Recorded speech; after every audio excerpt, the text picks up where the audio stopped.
Hello and welcome to another episode of the BCSN SportsWrap alongside A.D. Drew.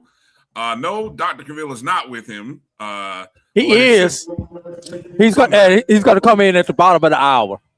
All right. So right now it's just A.D. Drew. I'm Brian Fulford. I'm in my home studio. A.D. Drew is live on location at Rickwood Field where the SWAC Baseball Tournament, the championship game, actually started after about what did you say, Drew? About a 4-hour delay. Let's see. We started about 4:25, so there'll be about 3:25 delay. Yeah, 3 hours, and wow, the tournament has been besieged by, well, at least after the first day. The first day went off clean, no issues. No, it did not, Brian. Oh, it didn't? Okay. My short memory. Remember the last game, if you stayed up that late, you had about a couple hour delay between the first Alabama State UAPB game. Exactly. And you can read all about those delays on Black College Nines and I talked about it in my preview today. There you see beautiful sunny skies, as EA so appropriately noted. Exactly. Sunny skies now. Hopefully the weather, I think we got about a good, 2 to 3 hour window, if I'm not mistaken. We got a couple hour window. Oh, there's another one.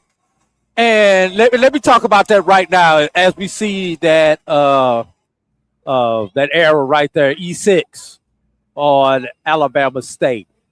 Brian, since the rain has gone away and we started this game, I have noticed a little bit of a trend. Number one, balls hit high in the sky, especially to the outfield.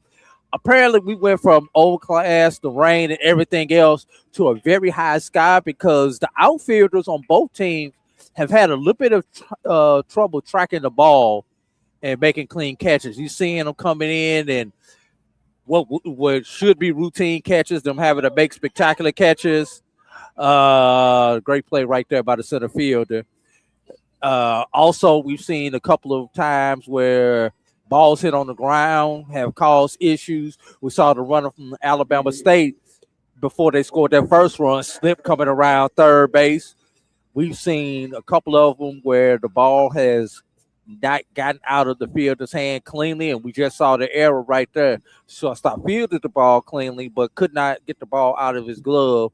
I'm assuming the ball is wet. So it's going to be interesting right here. And now you see the pitcher trying to get the dirt out of his cleats. So weather will be a factor, although it's not raining. The remnants of the weather is going to be a factor in this game.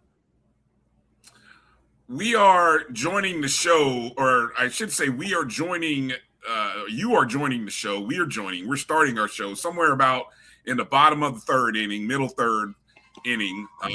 Bottom third. Yeah. Well, I was talking about when we actually started. We were kind of right about in the middle. Yeah. FAMU is the home team. So bottom half of the inning. Alabama State got on board first, scoring a run in the top of the first inning. FAMU did a good job getting out of that inning. I want to see if I can just kind of set it up for people with what we had happening here. I don't even know if I can find. I'm looking at the live stats thing here, trying to find where the scoring plays are. Well, I'll quickly surmise based on what I've got in front of me. I can tell you from the FAMU side of things, Alabama State did score first. FAMU did answer with the triple by Jay Campbell, which was followed just up missed the home run. Double. Yeah, just missed it. Jackson McKenzie followed up with a double and an RBI to bring Campbell home, tied it up at 1-1. Both teams went scoreless in the second. Alabama State got a run in the third, and so it's 2-1. And at the plate now is Jackson McKenzie, and 2 runners are on board. Looks like there is 1 out right now. Jackson McKenzie at the plate, Drew, and if you read Drew's article, and I'm going to try to pull it up here, he brought up some great points in terms of nominees for player of the tournament or MVP of the tournament. You had some candidates there, and Jackson McKenzie, of course, hit for the cycle in what was that? That was the Southern Thursday game. Night. That was Thursday night. He grounds this one. It's like it's gonna be a 4-6-3 double play.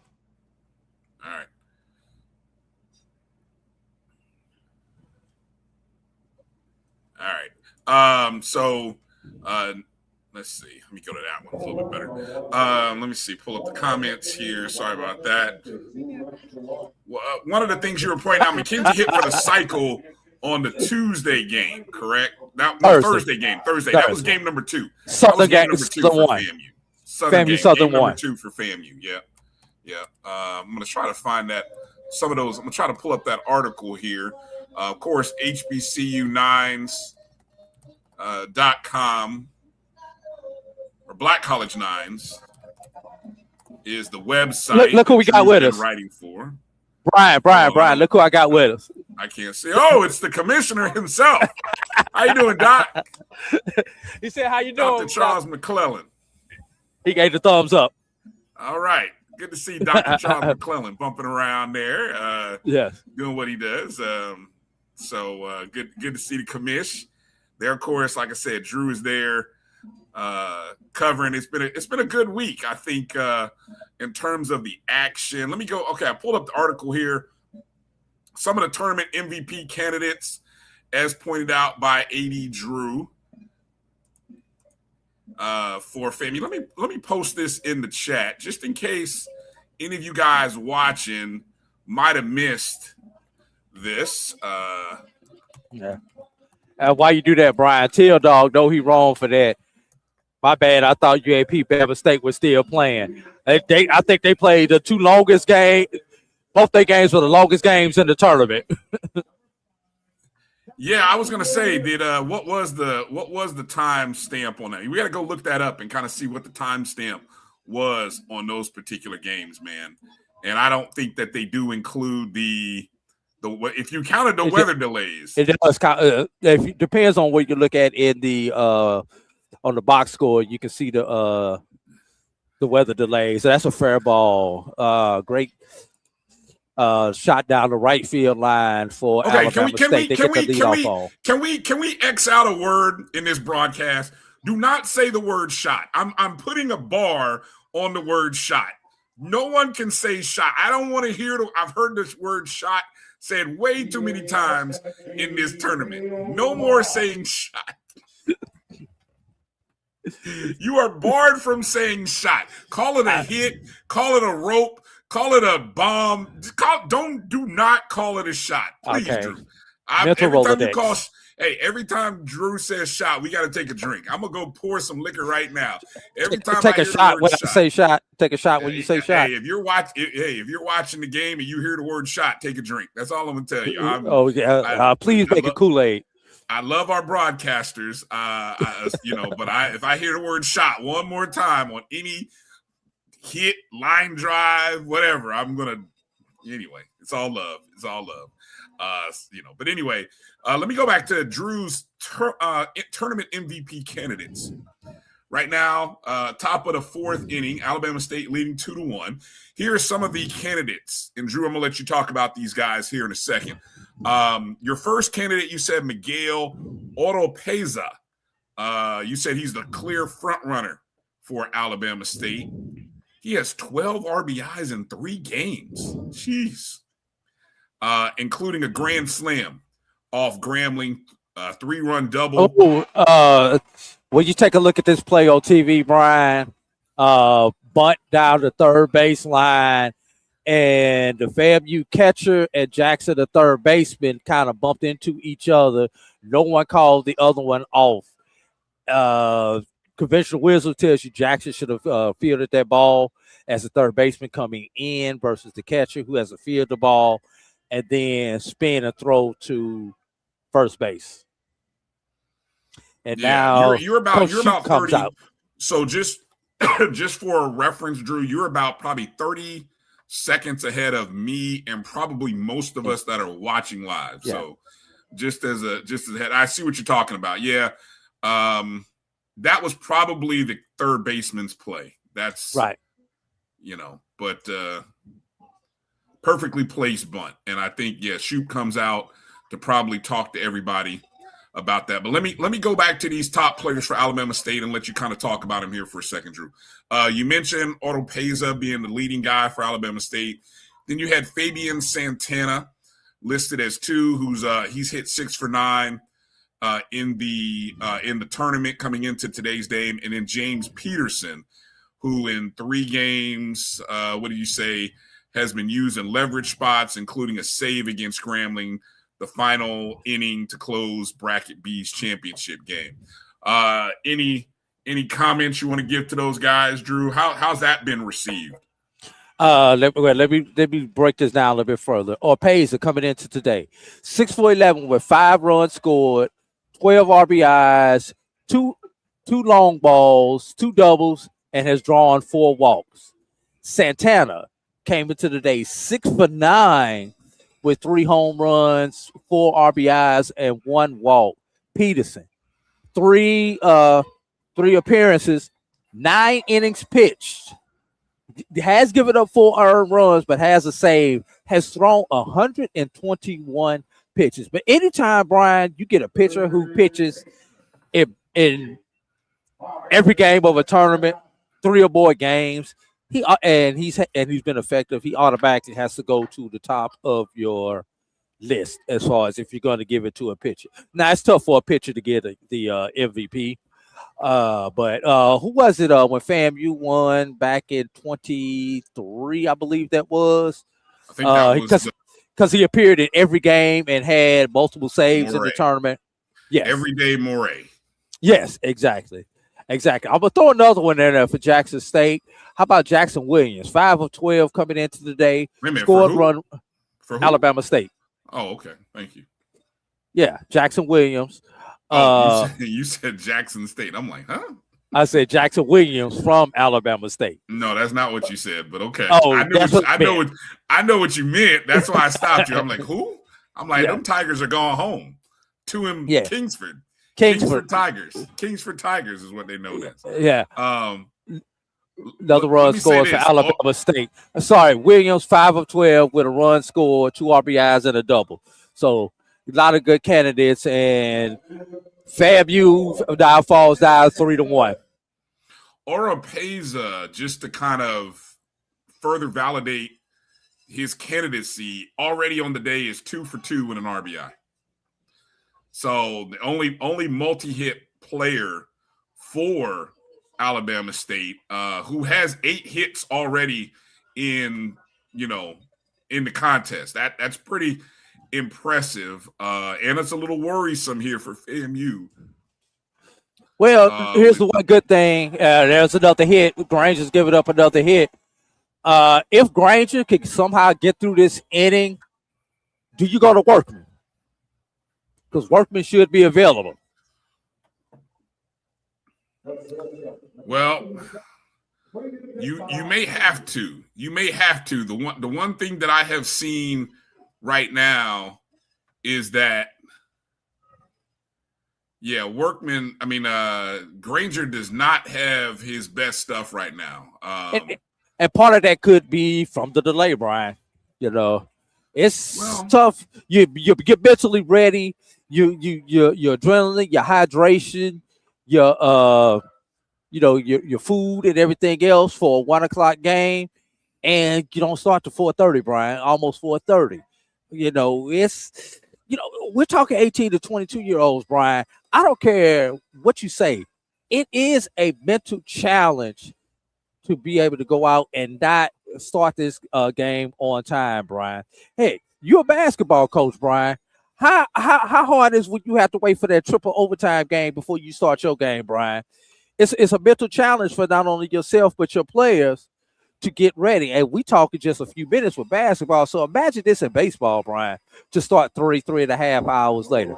Plus, Alabama State, the team. Nobody has talked about Alabama State this entire tournament, Brian. Well, and I'll be honest, and I'm gonna sit there and be there with EA. I'm not buying into the weather delays, but it's real. It may be real. I was gonna say I thought you were gonna talk about if weather is an issue, Drew. How about the two clowns behind home plate doing a little 6-7 stuff? I mean, hell, if we're gonna talk about distractions, those two idiots have been going since the first pitch, and you don't see that every day. I mean, you don't see it at FAMU games. You don't see it on the road. These two yahoos, these dudes that took their shirts off. Where's the distraction committee when you need them? Huh? Where's the distraction committee when you need them? Look, this is the distraction committee. Those two fools. And look, now he hits him. I gotta go to the bullpen now. I think Granger's shook. I think he's one batter away, Brian. I don't know. He just hit a batter. The bases are loaded. That's what I'm saying.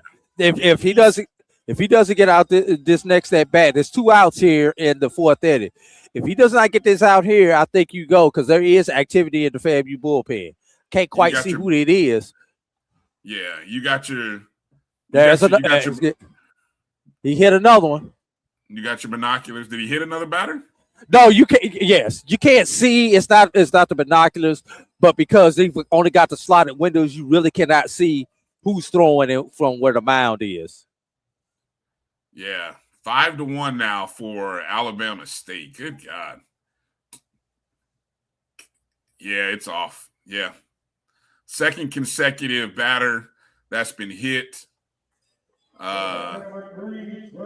I could see on that last pitch after the throw, Granger didn't look like that ball didn't look like it was firmly in his hands. You could see him kind of a little bit of disgust there. Yeah. It's something, but it is moist out here, Brian. It's not humid, but the air is moist, if that makes sense to everybody. Well,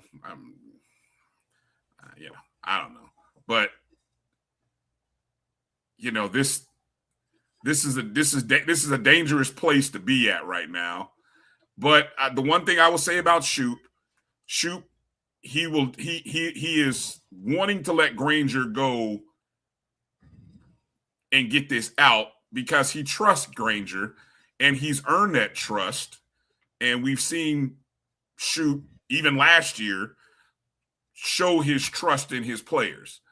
And also, Brian, if you're going to bring Workman in, you want him to come in with a clean inning. Yes, I agree. Yeah. So let me see if I can go up to the other the other camera here. Bring this one in. And so live from Rickwood right now.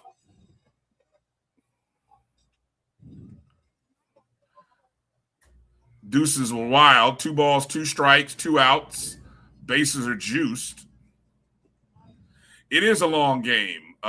Israel says it's a long game, but it's a longer game when you're down potentially 7 runs than 4 runs. I'd rather be down 4 than 7. All right, we got a full count. I'm going to give you a play-by-play. Full count right now. 3 balls, 2 strikes, 2 outs. Runners will be moving on the base pads on the release. Runners go. Swing and a miss. He struck him out. Great job by Granger getting out of that inning. So now, as we enter the bottom of the 4th inning, your score, Alabama State 5, Florida A&M 1. Woo! All right. Well, the one thing that has been consistent is that FAMU has been hitting, and so I think the fact that Alabama State has been able to get probably some good pitching, or maybe the benefit, because FAMU left some. Let me see. FAMU left 3 runners on in this game so far. But just looking at FAMU, Granger has given up 9 hits in those first 4 innings. Struck out 4. 6 Alabama State have been left on base. Of course, 3 of them in that top of the 4th inning. All right, Brian, let's look at something else. Granger is already up to 69 pitches. Yeah. And LeBoy goes into the bottom of the 4th at 46. I would go to, if Workman, now you seem to indicate in your article that Workman's got some juice left, or he's got some pitches left. He should. Well, I don't know if you can make out who's down there in the bullpen. And you got a whole host of Rattlers heading to the FAMU bullpen right now. Okay. So that means we're ready to go with a bullpen session for FAMU whenever Granger comes out. You may get one more out of Granger at 69 after throwing 80. He threw 80 some odd the first day. The game would need to be, honestly, Drew, the game would need to be tied up. He threw 101, but Workman only threw 73, and it's on one last day. Has one last day rest, so I would think Workman would be good for 2, maybe 3, depending on the number of pitches that he throws. Well, we'll see. We'll see. I think if you can get right now, the deficit is 4. If FAMU can cut that to maybe to 1 or 2, cut it in half at least. Maybe you bring Granger back out. But I think if it stays as a 4-run game, I don't think you run the risk. Yeah. Let's talk about those FAMU tournament MVP candidates. Now, on the other side, with FAMU at bat here in the bottom of the 4th inning, of course, Jackson McKenzie, you put up as number 1. Of course, he hit for the cycle. Did you talk to anybody? When's the last time a player hit for the cycle in the SWAC tournament? Anybody mention that? Nobody's been able to find that. Okay. Yes. And there might be something that has never been documented. It probably has happened, but nobody has documented. All right. So, again, he's had 2 home runs in the first 3 games, 6 runs scored. Of course, hitting for the cycle in day 2. Matthew Perez, who has driven in 5 runs, you said delivered key situational at-bats, including run producer moments in both wins over Southern. And then Ryan Young has had 3 hitless innings in the Bracket A final against FAMU. Might be interesting to see if that young man comes back out and makes another appearance. Yeah, another one you want to look at is Clark Lincoln. He's appeared in 2 innings, two games, 2.2 innings. Has given up 0 runs, has thrown 39 pitches. You're probably only going to get 1 inning out of Tanner Walker, who's had 2 appearances, but he gave up 8 runs. So I don't know if you're coming back with Walker. Also, Cody Williams has had 1 appearance, 1 inning, no earned runs, and did get a save. I'm surprised you didn't mention Jay Campbell as a potential. I mean, he's got 1 less at bat, 1 less hit. Has driven in. I do have Jay Campbell. But no, if you go, not in the MVP, not in the tournament MVP candidates though. That's right, but if you go to the leaders, Jay Campbell. I'm looking at the top offensive performers. Campbell. Yes. You mentioned he's 5 for 11 coming in, 5 runs, 5 RBIs, a double, a triple, a home run, 3 walks. He's done just as much as McKenzie has. I mean, I would include him in that tournament MVP candidate. And right now, both he and Campbell and McKenzie both have a hit so far. Yes. In this contest. So, and FAMU has a runner aboard. 1 out. So that's Perez. There's your guy Perez who walked. And that's who's on first.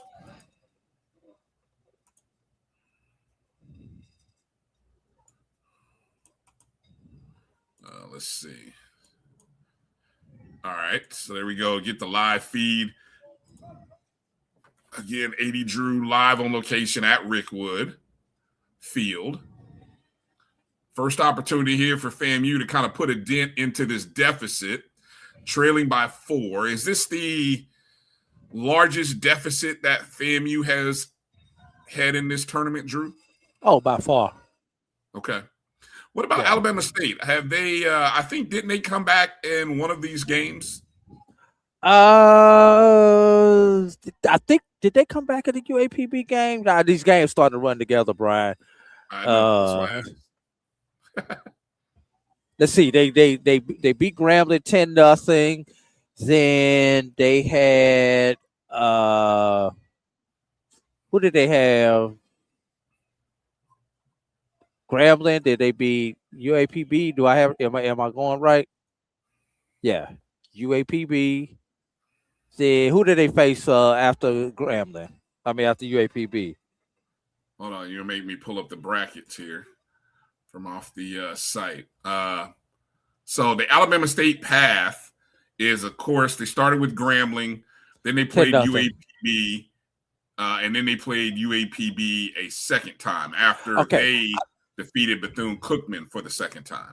And if I remember correctly, they had to make a comeback in that first UAPB game. I believe UAPB jumped out on them early. Without going back and looking at my previous articles. Yeah, let me hear. I'm gonna pull it up here from off the site.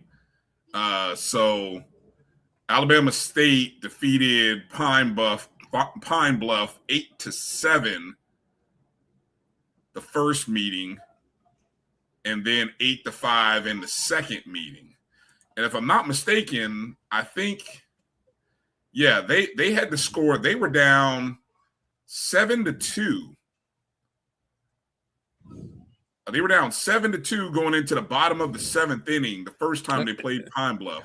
Right. Scored 4 runs in the bottom of the 7th, 2 runs in the bottom of the 8th to take an 8-7 lead. And of course, they were the home team, so they ended up winning that contest 8-7. There's a shot by FAMU, about 1 hop up against the wall. That's going to be an RBI double for the Rattlers. Everybody take a drink. Drew just said shot. So everybody take a drink. Damn it. God dog it, Drew. Gotta go take a drink. I got my bottle right next to me. Thanks. And then let me see. Last night when Bama State and Pine Bluff played.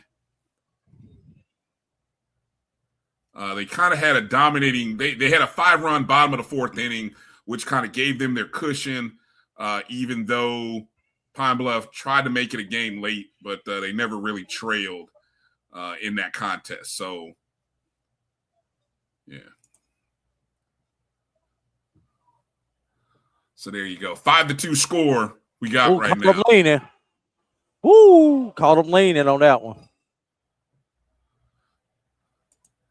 Any term would be better than shot right now. Any term. I'm just saying. Now, I will say this. Last week when I had Charles on the show with me and we were doing the preview, I said as much as I wanted. Okay, we got a challenge. I thought they had him leaning, so we may have an overturn at second base on the pickoff attempt. As much as I was wanting or hoping or maybe expecting a Bethune-Florida A&M rematch, I did say last week, Drew, that the one team that nobody was talking about was Alabama State.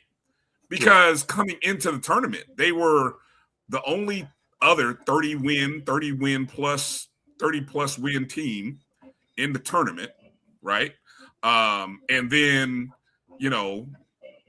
just by the numbers, I mean, that's pretty impressive. And nobody was really talking about them. Everybody was either talking about Bethune or Southern, who was the hot team, or Florida A&M. And nobody was talking about Bama State. So seeing Bama State kind of do what they do. Brian, let's do this. Let's take a quick break. Let me get Dr. Cavill set up so that he can join us.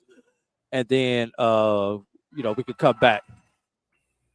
Right. And we have, just to let you know, I think we just had that call overturned at second base. So they did call him out at second base. That's a horrible call. He should be safe. I'm looking at the replay. Oh, he's not. He's safe. He's safe. I'm sorry. There's no way because I was looking at the reaction. Yeah. All right. There's no way. But yeah. All right. But yeah, let's set this up so I can get Dr. Cavill hooked up on the audio right quick, Brian. So let's take this first break. All right, you're watching the BCSN SportsWrap live from Rickwood Field. Well, at least half of us are. And it's the SWAC championship game. Alabama State leading 5-2 right now. Live action in the bottom of the fourth inning. So hang tight with us. We'll be back in just a moment. For over 30 years, HBCU Image has been more than just an apparel store. We've been a movement, a statement, a legacy. We celebrate the pride, the purpose, and the culture that make historically black colleges and universities legendary. Whether you're a student or a lifelong supporter, our gear lets you wear your HBCU story with confidence and style. Because when you wear HBCU Image, you're not just wearing clothes. You're wearing culture. You're wearing pride. You're wearing purpose. HBCU Image, a Kenny T's company.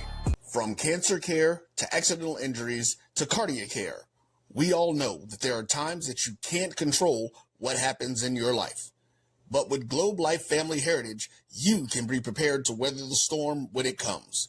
Call Dr. Beverly Eagle Rogers at 877-300-8269 or visit the website at globelifefamilyheritage.com. With over 25 years of serving communities, Dr. Beverly Eagles Rogers is here to help you and your family through difficult times. Dr. Beverly takes pride in Globe Life being one of the few companies that returns 100% of premiums to clients that stay healthy. So for more information, call Dr. Beverly Eagle Rogers at 877-300-8269 or visit the website at globelifefamilyheritage.com. Are you hungry for authentic Caribbean food like jerk chicken, oxtail, red snapper, shrimp, tofu, and rasta pasta? Well, find your way over to Mango's Caribbean Restaurant, 180 Auburn Avenue, right next to Royal Peacock in downtown Atlanta. Them belly full, but we hungry. Mango's Caribbean Restaurant, open daily from 11 a.m. to 10 p.m. And on Friday and Saturday, we're open till 4 a.m. Come to Mango's and put some spice in your life. So we've got a good thing going. Mango's Caribbean Restaurant, 180 Auburn Avenue, right next to Royal Peacock in downtown Atlanta. For more info or directions, call 404-698-3992 or log on to mangoscaribbeanrestaurant.com. For instant coupons, text MANGOS to 313131. Tell your mama hungry, papa hungry, brother hungry. Mango's Caribbean Restaurant, authentic Caribbean cuisines. Open up the door, tell your mama hungry. You're looking for the latest information on Southern University sports, the Southwestern Athletic Conference, and HBCU athletics. There's only one place to go. Tune in to the Carlos Brown Show, exclusively on the Black College Sports Network.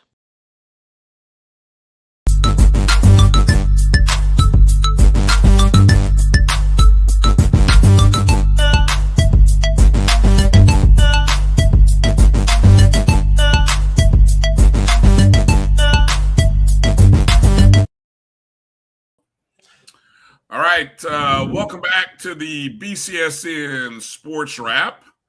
It's Bryan in the home studio, AD and Dr. Cavill live on location in Birmingham, Alabama at Rickwood Field. Doc, Drew, what's good? Or I should say Doc, Drew, I've been talking to you.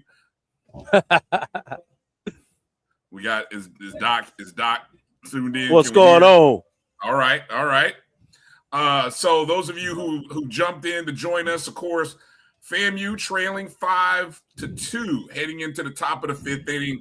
And Workman has come back out. Situation right now.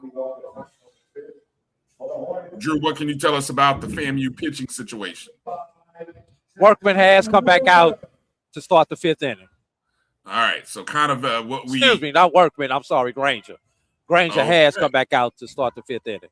Okay, well, that's interesting. All right, so Granger is back out. Caleb Granger, who gave up. And that's not good. Yeah, we Pooler just stepped out. Commissioner, Associate Commissioner Pooler stepped out on the field talking to one of the umpires. That's usually has not been a good sign this week. No, it has not. What are you implying? Whenever it's a weather watch and there might be lightning in the area, it's not close enough, but they're just telling the umpires to get them ready. So once they make the announcement, they already have a good idea what's a good stopping point within the game if it gets close enough where they, which is the 30-mile radius where they have to call it. Yeah, and also let me explain something to everybody. It is important for the SWAC that this game gets finished. And this game has to be finished before 11 p.m. Eastern time. If not, then it reverts back to the regular season champion as the representative for the Southwestern Athletic Conference. That's correct. So in that case, you will have not one, but two fan bases who will be upset. But that is the rule. Ooh, that's an interesting nugget. That's an interesting nugget. Yes. Yeah, that what was potentially what was going to happen in the softball tournament when, with FAMU. If FAMU didn't get it done and get it on, they were not going to be a representative if that game had to be called. There was some questions that I don't think the coach from FAMU might quite have known that. And she was trying to push it in regards to maybe they couldn't play. And they explained to her, it's like, Coach, you really want to get this game in. Well, but how would that apply in softball where you have two division champions, which FAMU was one of them? It would have been the overall record. Overall record. Okay, I see what you're saying. Ooh, which would have been Prairie View in that case. No, it would have been, it would have been Prairie View. Prairie View. Yep. Yes. That's what was it? Prairie View. Yeah, Prairie View. It would have been Southern, the overall record. I was going to say overall record, Drew, not division record. Overall might have been Southern. Yep, it would have been Southern. Wow.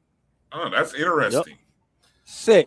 6-4. Another time where couldn't get it out cleanly. Yes. And we've seen that. Yeah, both teams now. Twice for Alabama State and once for FAMU now. Where has that happened, that scenario you spoke of? Where has that happened before, Doc? It hasn't happened in a long time. I can't even remember on top of my head. that's why in most cases they find a way to get the tournament in. I've seen this tournament literally played right here in this ballpark before they redid it with Southern and Prairie for a championship. That was like 20-some innings. They canceled it at about 2 o'clock at night and came back first thing at 9 a.m. to play the rest of it. And they ended up playing an inning or two and got a champion. So in every case that I can recall over the last 20-some years, they found a way to get the game in. Now, it's been arduous. I literally was here in the stands. At that time, this was a dustbin. You sat in there, it was real dusty. You got in here, it was real late. I had a flight at that time to catch at like 7 o'clock. I literally caught my flight, got home, got in the bed, text Charles, who was the AD at Prairie at that time, let you know how far this goes back. And he was giving me updates because we didn't have radio streaming, none of these game casts. Live stats. So that's all you could get. It was the call. And it got to like 2 o'clock, and I fell asleep on it. And got up in the morning, he gave me the update. So that's happened to be wild. a lot this week. It was wild. So here's a G Boom asked a great question. Even if the game was an quote unquote an official game, you're saying it has to play all the way out? Yeah, in championship games, they play all the way out. Either innings or run rule. Yeah. They don't play shortened contests. And look into the West. Hold up. Correct. Yeah. And Brian, looking to the west. Wow. It started to get a little dark to the west of us. Yep. Jesus. Correct. Well, yeah, that would be the look behind us. It still looks clear, but if you look back behind us to the west, you see it coming in and darkening. So we probably got maybe 30 minutes. In less than an hour, I would think. Yeah. 30 minutes. Yeah. So we'd be lucky if we get 6-7 innings in. Yeah. And Doc, I'm gonna make you go down there behind those. I'll make you go down there behind the plate, Doc, and you keep doing that. Yeah. And Emmett says 9 a.m. That'll be good for SWAC purposes as far as determining the SWAC tournament championship.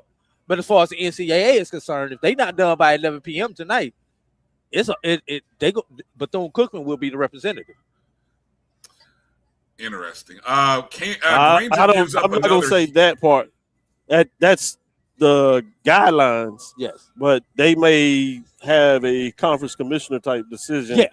To play it out in the morning. I do not want to be Dr. Now, McClellan. remember that you do have in basketball the time. Now, this was way before this. A lot of rules have changed, so don't take this just as the gospel. But I'm just giving you an example. If you remember when Southern beat Georgia Tech as a 3 seed, the regular season champ was Jackson State. They had Lindsey Hunter. They were clearly like a top 30, 40 team, and they had ran through the tournament. But they had that magical matchup with the rival Southern, and it was an upset. Well, they had already determined the SWAC was going to get the seed, which was really Jackson State seed. So Southern got the benefit of their seed. I would argue either one of these teams are probably going to get the same type of seeding, so they might just drop them in and say, all right, whoever wins is going to play that. The fortunate thing about this matchup is both teams are regionally in the same area. It's not like a Texas Southern FAMU matchup or a Southern matchup. This is basically Southeast is going to be Georgia, region, Florida, so they probably going to go in the Carolina. same place. They got similar type RPI rankings. They're not the regular season champs, so they're going to be a 4 seed. So I can see them saying, hey, winner of this is going to go here regardless. So y'all can play the thing in the morning. Y'all can play it Monday. We don't give it the doggone. Whoever wins going to go here. Yeah. And we'll slot it just like you would see a 16 seed. It's just going to be it'd be SWAC. Alabama State / FAMU. I can see that scenario too. So that's the only reason I'd say be careful. Your rule is technically right, but I can see them amending and saying in this case because it just works out because of the. Especially given this is not the only tournament that's been affected by weather. Correct. So let me set where we're at. Caleb Granger and FAMU get out of the top half of the 5th inning. He did give up his 11th hit of the contest, but Alabama State goes scoreless in the inning for just the second time. that they go scoreless there for just the second time. And so now FAMU will come up in the bottom of the 5th inning, trailing 5-2. Now, Drew, we kind of speculated on whether we'd see Granger in that inning. I don't know if you've been able to figure out who's in the bullpen, but do you bring Granger out anymore? Do you kind of call it a night for Granger? I mean, let's see. Let me go back to my pitch count. Yeah, the pitch count is. He's at 83 now. I think, especially coming back on 3 days rest. I think he's about done. And you played Workman. Yeah. Well, Workman would be who I would come back with. I can see that, but I also could see him coming back with Granger for like 15 more pitches and play it batter by batter. So like he throws the first one, if he kind of goes deep in the count, then he's like, all right, whether he gets out striking, I can see him bringing him back. But because he worked that inning so pretty impressive. But my thing, especially come back with Workman with the clean inning, Workman is a starting pitcher. You want a starter coming out of the bullpen to come in with a clean inning, not coming in having to pitch from the stretch. If you're going to do something like that, you may go to a reliever to finish out that inning and then go to Workman to open up the next inning. That's true. That's the beauty of baseball, you know. The other thing you're looking at is who's coming up in the next. Is it, where are they in their batting order? Those are some determinations to say. How have they fared against Granger today in their previous matchups? So, there's a lot of things that coaches look at when they make their decisions, and then some of them just literally go with their gut. Let's see. FAMU's at the top of their order right now. Will Brown, the leadoff, Caden Kresick. And, that was a foul ball. And then Jay Campbell. So the 1, 2, and 3 with McKenzie in the cleanup spot. So if FAMU is going to get back in this contest and cut this 3-run deficit, this is a good spot to do it. And they got the leadoff on with the single to left field. So you're right. I think that may play in the role whether you bring him back too. Do you chop this down, cut into the lead where where you can play a little more in terms of him doing it? So there's different things of what you look at. Jonathan LeBoy is the starter for Alabama State. He's done a pretty good job here. He's only up to about 73 pitches, only allowed 5 hits, 2 runs, 2 earned. He's only struck out 2. Yeah, we're ready to have a challenge on this play. Yeah, I almost guarantee you. Let's see. He got him. Do we have a challenge? But he made it close. Yes. Coach Shoup is coming out. He's called for the challenge. All right. That's a good call. Let's see. Kresick. That's a good challenge call, but I think he was safe. I think he was out.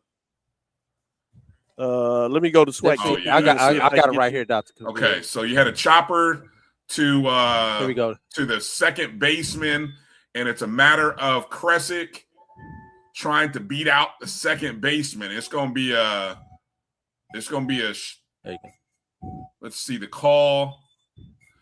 Now the interesting part is because the runner can touch the base pad, which is not the same base pad as the second baseman. Oh, it's closer than I thought. And in this case, he has to touch the green. I'm watching the replay as well.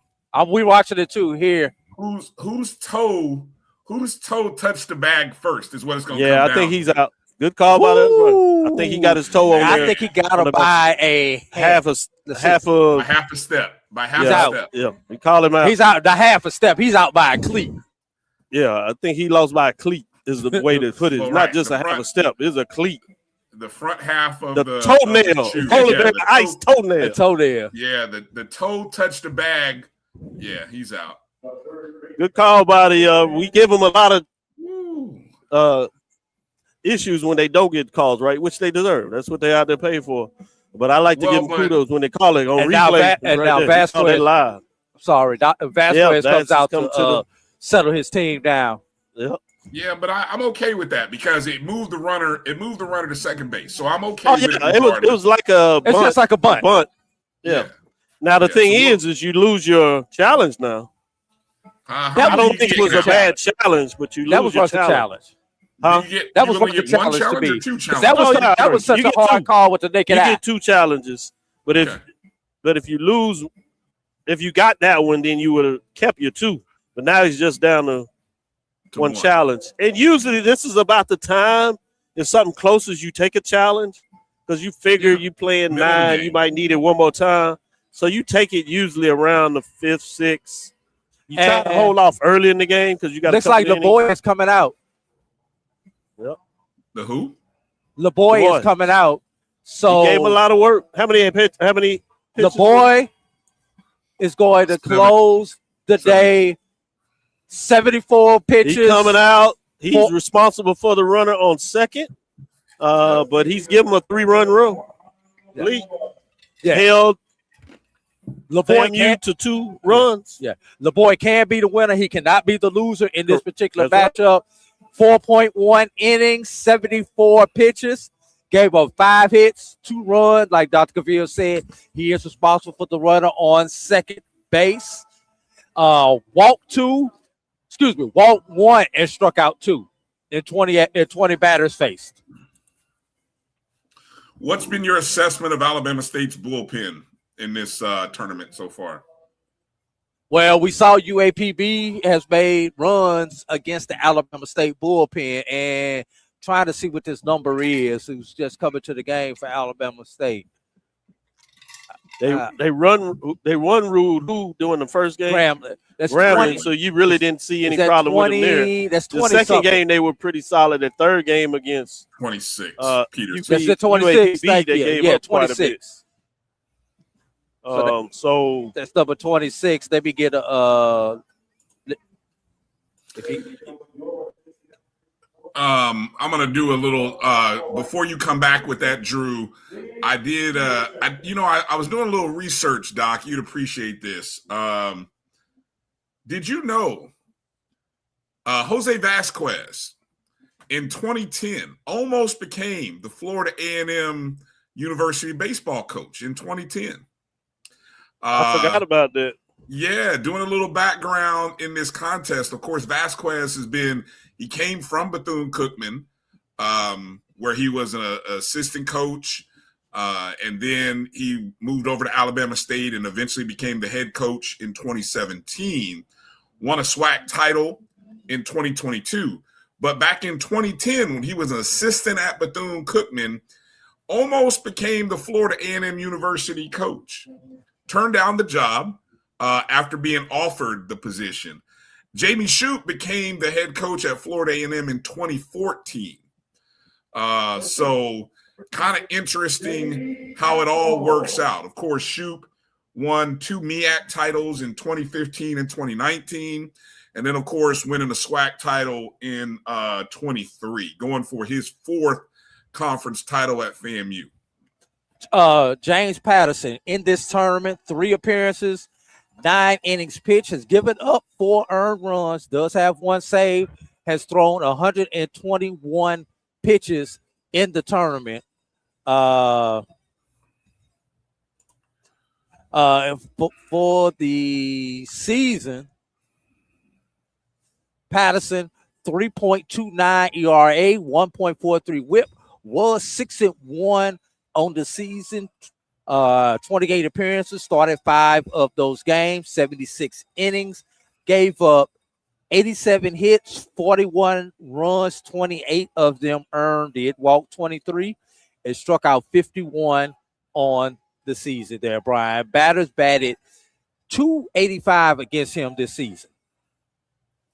The other thing is he comes from sidearm underneath, so it'll be interesting to see how well they can pick him up. It's not your normal release, so it may take him a little bit time to get used to him. But if you can see it clearly, it does come off the bat. Hot shot down. That's going to be a fair ball. And he is safe at third base. Everybody at home, take a drink. Drew just said shot again. Second drink of the day. That was the appropriate word for that one. Yeah. That was a hot shot. That was a hot corner. That was the appropriate word. Hit him on his shoulder. But it was hard hit. He did I well get a mulligan on that I one, think Brian. he did well to keep the ball in front of it for the most part, because they could have went down the line and you run scores. He at least held the guy on third with the play. But we have first and second, first and third. I can't give a mulligan, Brian. I'm taking a No, drink. take a shot. Every time Take you a say shot. words, every time you say the shot, I'm taking shot. Okay. Drew. We You know we banned from saying the word shot. We barred to saying that word here on He this ain't told me broadcast. yet. Oh, so can Dr. Beal say it? Well, now that he's joined the show, Doc, we are limiting the use of the word shot on any ball that's hit off the bat. And that's in reference to the SWAC TV coverage. Yeah. I'll try to do that. I'll help that. I have heard it quite a bit. You're right. All right. That was a screamer down the third baseline. There we go. That's what I'm talking about. Let's use our vocab, broadcasters. Come on. Let's go. make me go to my thesaurus. Yeah, well, exactly. it could have been said it's a hit. Anything. Whether it's out or not, it's a hit. Yeah.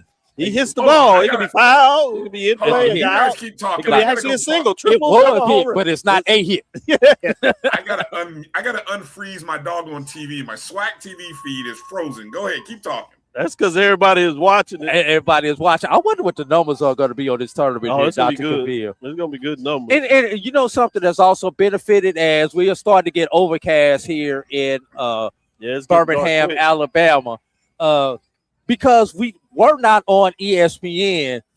The conference did have the flexibility to kind of play with time. Because in the past, this game has been the one game that has been flexed to ESPN Plus or usually it was ESPN. That was trouble. If it was Plus, you'd been all right because it's just a stream. Right. And we've even seen it on 3 at one point in time. Correct. Also, that'd have been. But because this game was not flexed, and the one I could remember was the marathon we had over at the other ballpark at Rickwood Field that went so long they had to push us down to I think it was Plus or 3 or something at that point in time. When we were at Regents Park. Was it already? Hold on a second. Hold on. Was it known 6-3 before the game? double play? Was it known before? That was a killer. That was a killer. Shortstop come up clean. You know, he's made 2 errors. This time he got down just a little lower. Make sure he came up clean. He goes to second base on his own as you're watching it, Brian, and delivers a shot to first base. Go ahead, take it.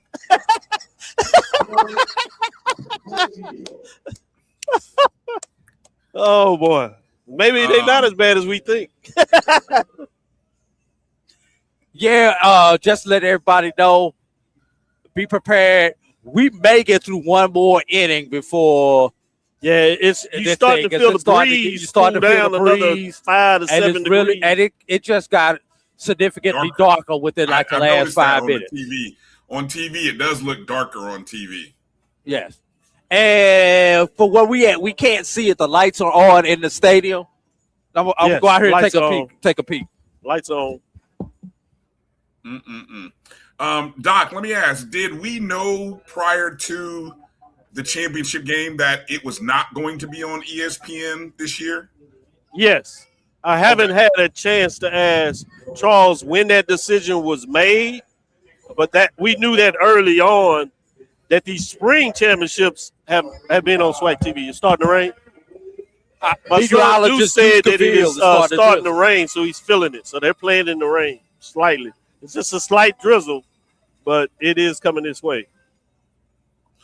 I'm pulling up I'll be honest, we got more time in than I thought before it was supposed to come back. So that's the credit. And let's say this, Dr. Cavill, Brian, the MVPs of this tournament is the Rickwood grounds crew. No doubt.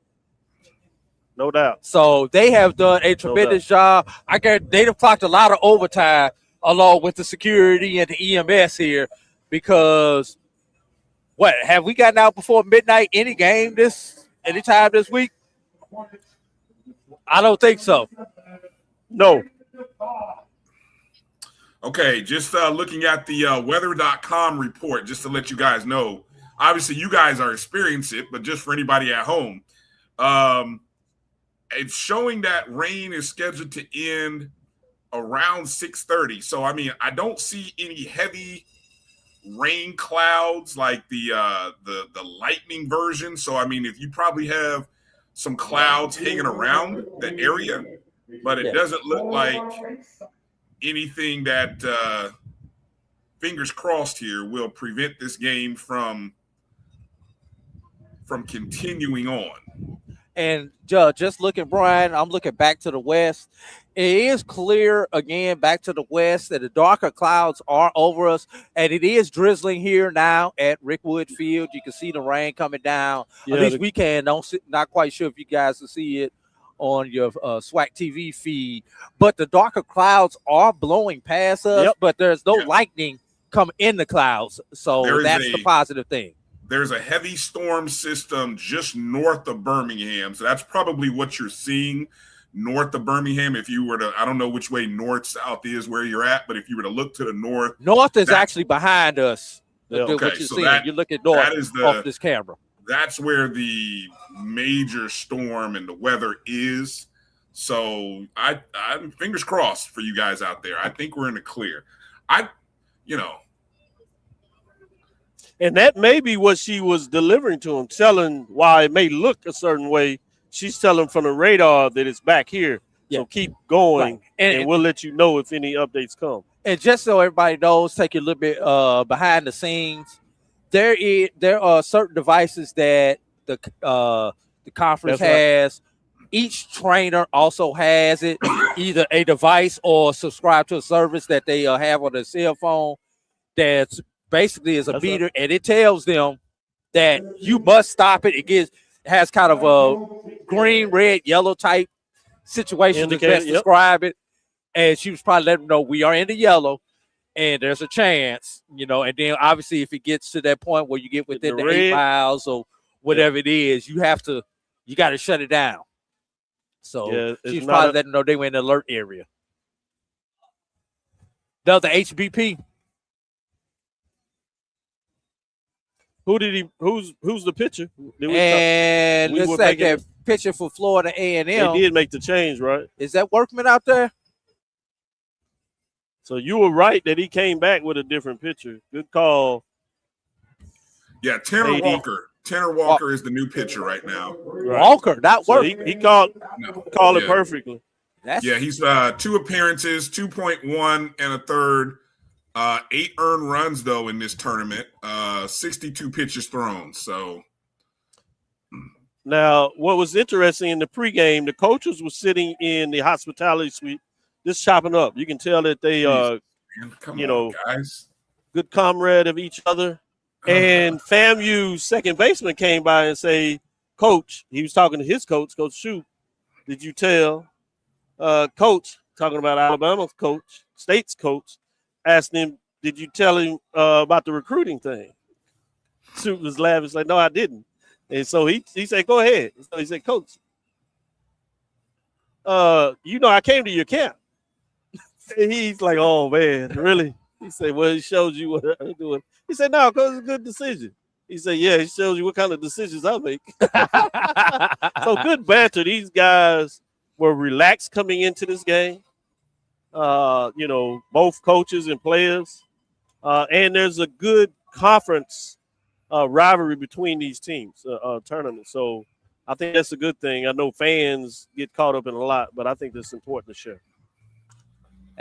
Ooh, foul down ball. The line, but it's foul, and that's down the first base line. Yeah. And one thing, and notice I did not say shot. Thank you. Yeah. But one thing fans don't realize, Dr. Cavill, yes, Alabama State and Florida A&M are geographically closer to each other than Florida A&M and Bethune-Cookman. Yep. So this is since this is Alabama State, Alabama A&M, and Alabama State. That is true.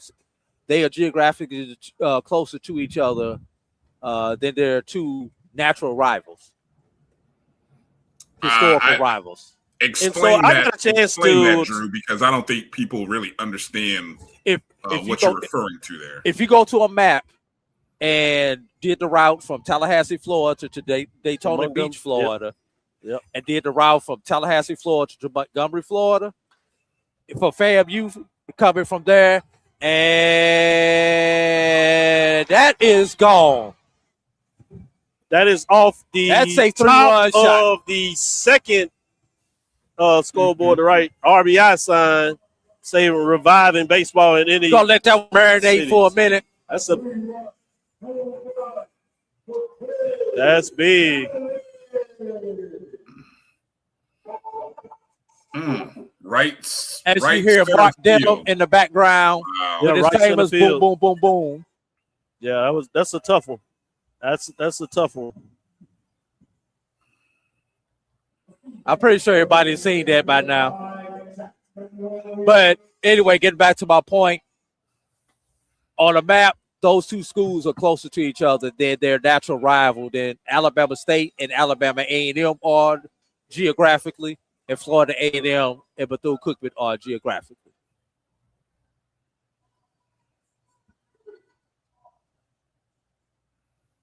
Y'all got Alabama State singing a chance out here after that. Yeah, this is the team that I was worried about the pitching. Yep.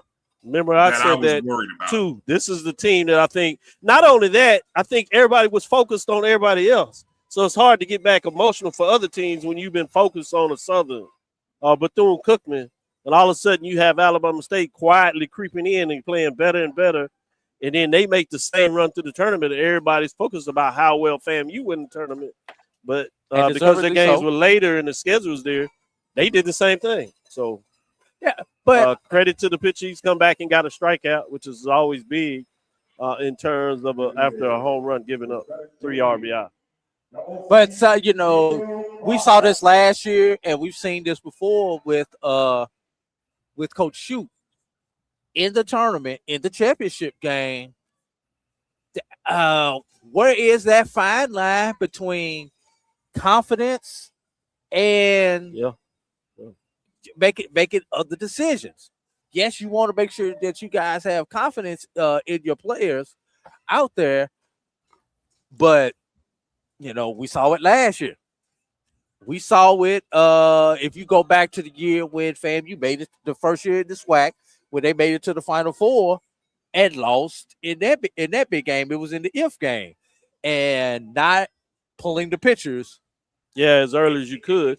But also, I think it's a little, like us on the side, it's a little easier to do the coaching over here, but you never know what he knows about his pitchers in the bullpen. For example, we had everybody telling everybody that want to tell anybody that Bethune-Cookman, in terms of the Miller relievers, that they were the best out there. They were the deeper. And they were not. And the coach did exactly what you said, went to the relievers, and reliever after reliever after reliever after reliever let him down with 2 outs. They scored 5 runs yesterday, UAPB.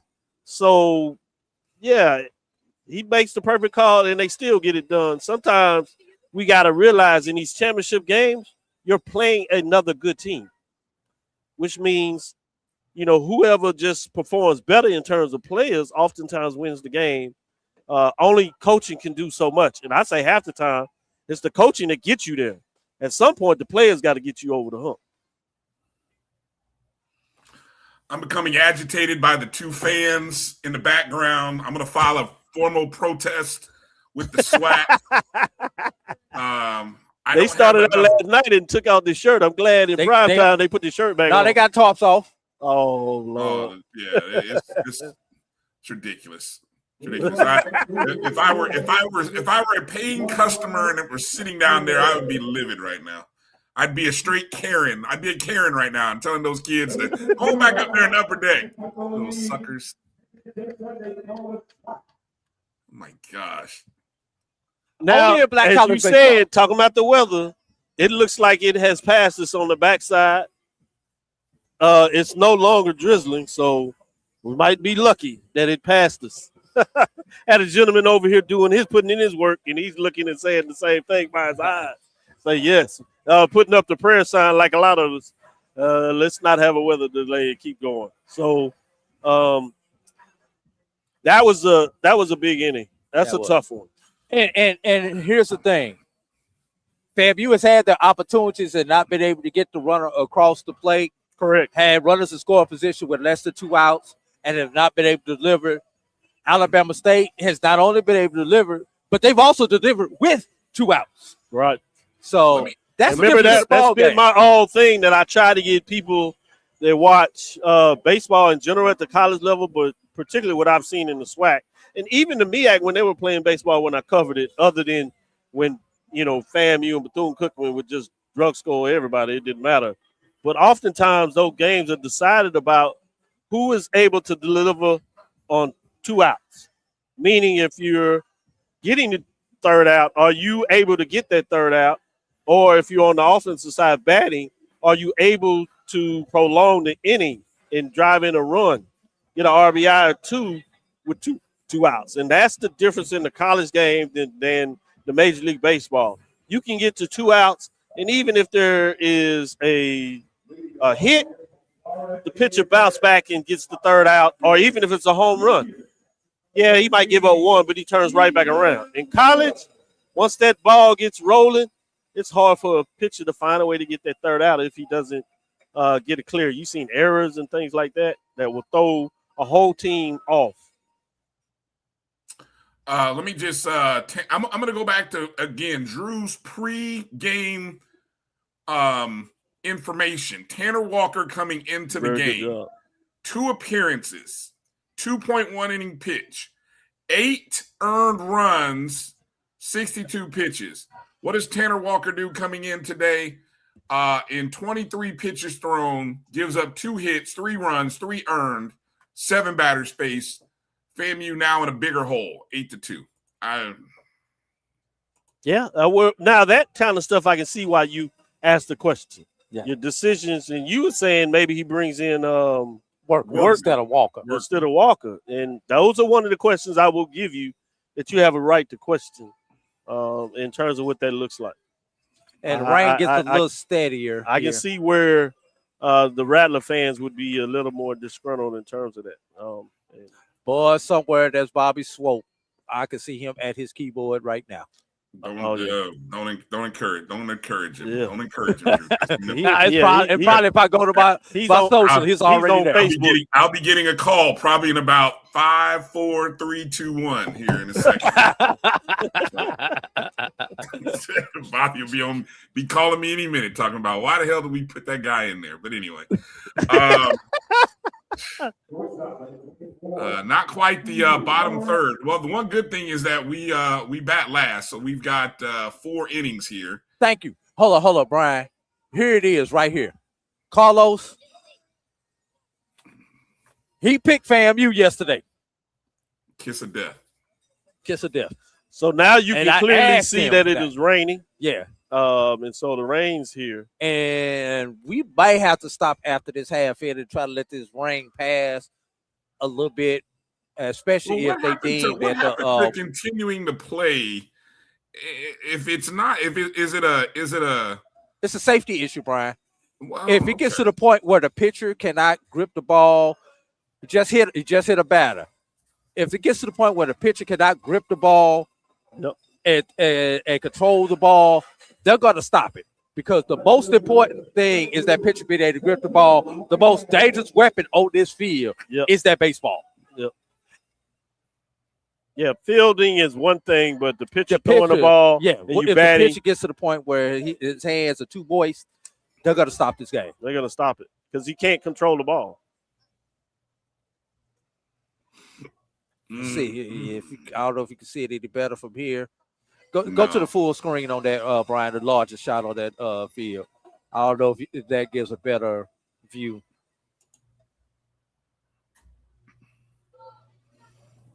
No, I mean, it doesn't really. You can't really see it. No, it doesn't really show anything anymore. Right, from the naked eye, you can clearly see the mist. And it's pretty steady. It's not, pouring, but it's a constant. You can see it better on TV. If anybody's watching it on TV, you can see it on SWAC TV. It shows up really well. You would definitely be walking with an umbrella if you were outside. Yeah. Well, there's somebody out there in the stands that's trying to have his umbrella up, but he's not. There's a few people down there in those first 5 or 6 seats. Hey, Brian, you got rid of your Alabama State just sent a pitcher to the bullpen. Well, no, he only comes up when FAMU's pitching. Okay. They don't go down there when Alabama State's pitching because their whole game is distraction. Which, hey, they've done a great job. They've done their job. Well, they distracted you. They might not have distracted the players now. Hey, look, just like when you see on a game when those guys are. People are all back there waving, trying to distract the. I'm not saying that it wasn't the case, but we can't just say that it had. I'm gonna say it because Caleb Granger with an uncharacteristic performance. Yeah. Hey, Brian. It was a little gamesmanship, but Yeah. Let's do this. Let's take a break right quick. Baby Fab, you can score some runs while we take our next break because we haven't taken a break in a while. All right. I'm like you. I'll be surprised they didn't call it by the time we get back. Yeah, well, that's interesting. As I'm starting to see the rain now on SWAC TV, it does look like the rain is coming down harder now. It is. Yeah. All right. Well, we'll see if they still have action when we come back. You're watching the BCSN SportsWrap live from the 2026 SWAC Baseball Tournament Championships. Brian Fulford, A.D. Drew, Dr. Cavill. We'll be back in just a moment right here on the Black College Sports Network. This is the Dean of the College of HBCU Sports, Kenyatta Cavill of Dr. Cavill's Inside the HBCU Sports Lab with Mike Washington and Charles Bishop. Come mix it up in the lab where the course lecture is in session every Tuesday from 6 o'clock p.m. Central Standard Time on Facebook Live, YouTube Spreaker, or the BCSN app, as we discuss all things about the HBCU sports culture, including exploring the week that was in the sporting HBCU diaspora, as well as the upcoming week of HBCU Sports. With me, the Dean, the College of HBCU Sports, on Dr. Cavill's Inside the HBCU Sports Lab with Mike Washington and Charles Bishop. Course lecture dismissed.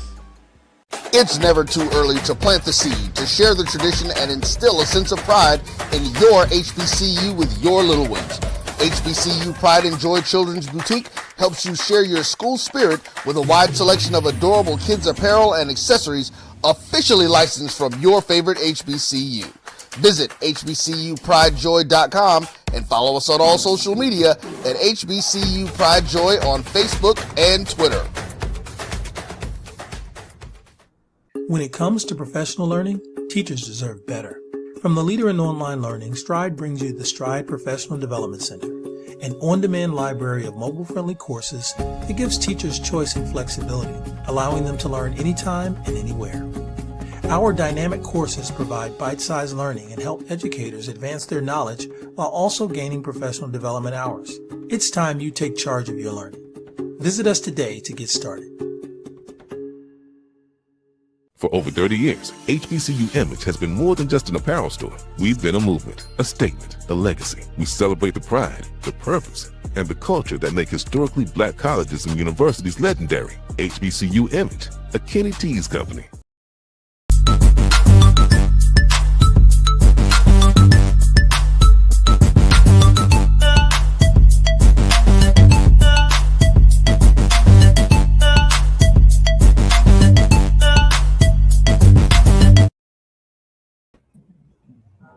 Go full screen, Brian, on the field, please. Hold on a second. Yeah. Hold on.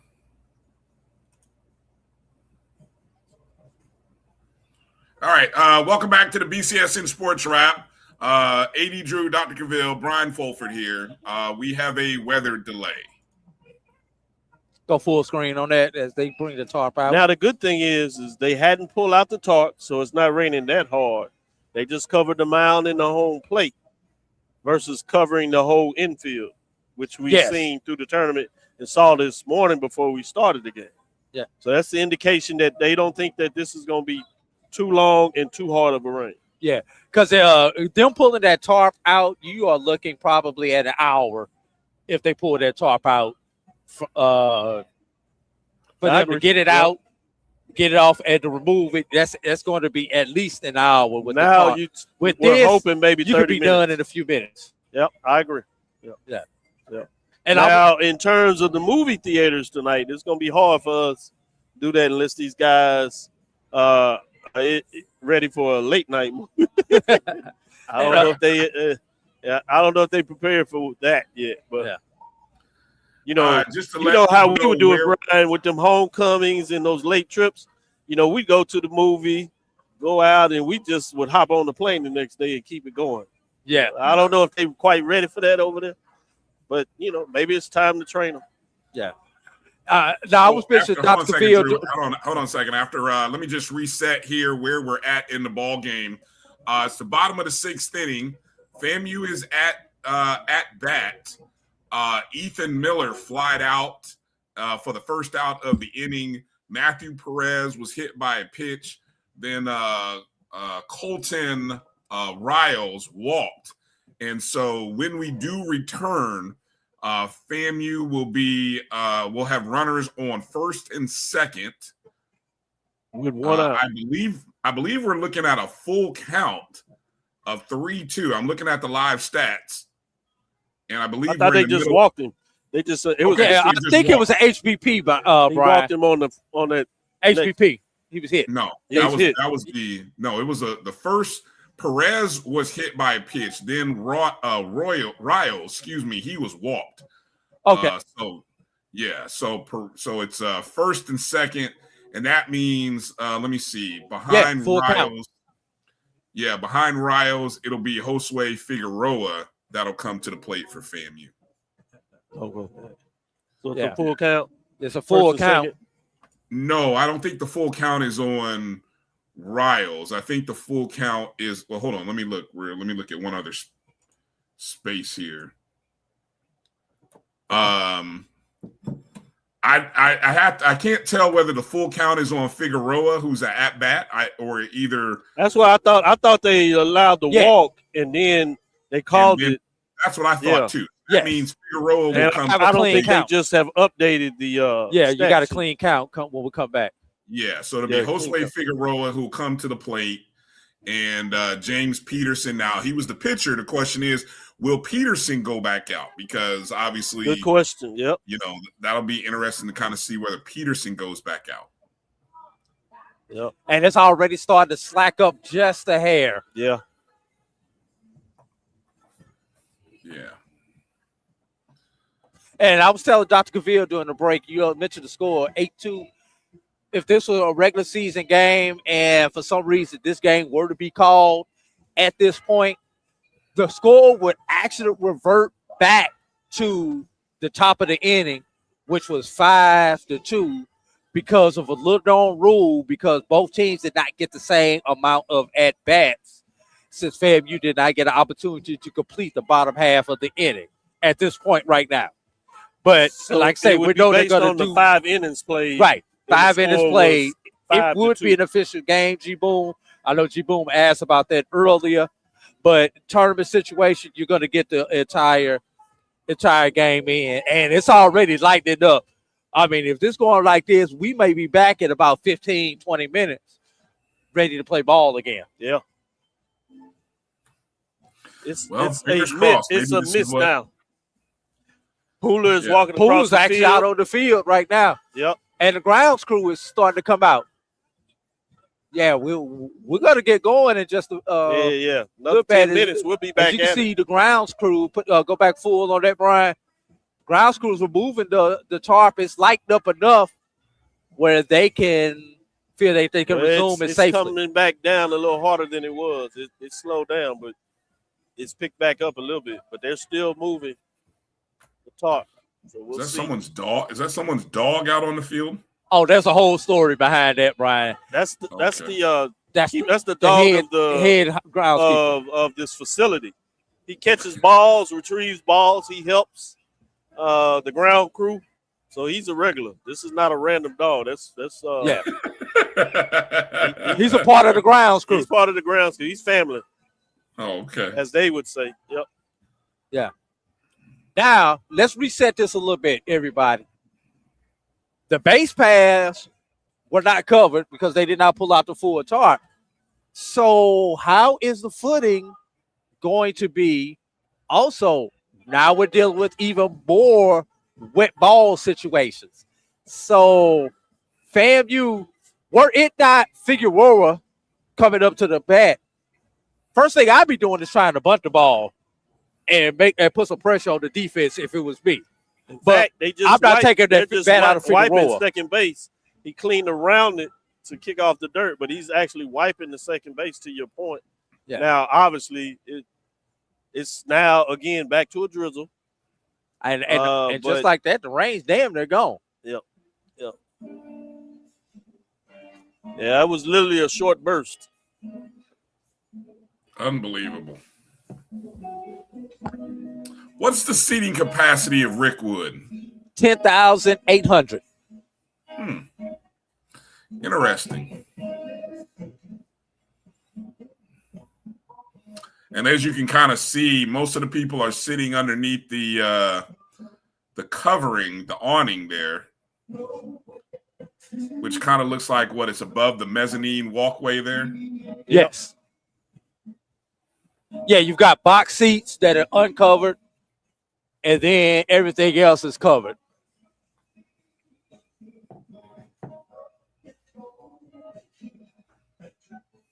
Shout out to the grounds crew once again. I agree with you, Drew. They have put in work. And if you see off to the bottom right of your screen, the lady in the pinkish type shirt, that's Associate Commissioner Dina Pooler, who is the Director of Championships. So she's the one making all these decisions about whether we play, when we play, what time we play, everything else related to that. Absolutely right. Yeah, Dr. McClellan is currently talking to the guys on SWAC TV. So looks like a little sunburst out a little bit. Can you pull that up while they're talking? I can try. Let's see. Let's see if we're able to do the magic of internet feeds. I don't know if we're going to be able to get audio, though, Brian, onto the feed. Oh, okay. Here, Drew, we'll see what happens here.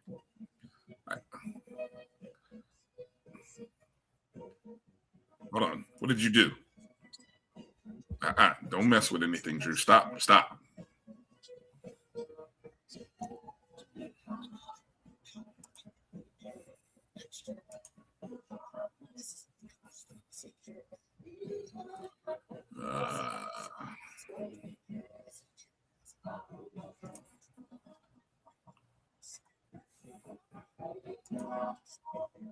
And let's go back to that full screen, Brian, if you could. If you see the coaches are coming out, checking out the mound, make sure the mound is good.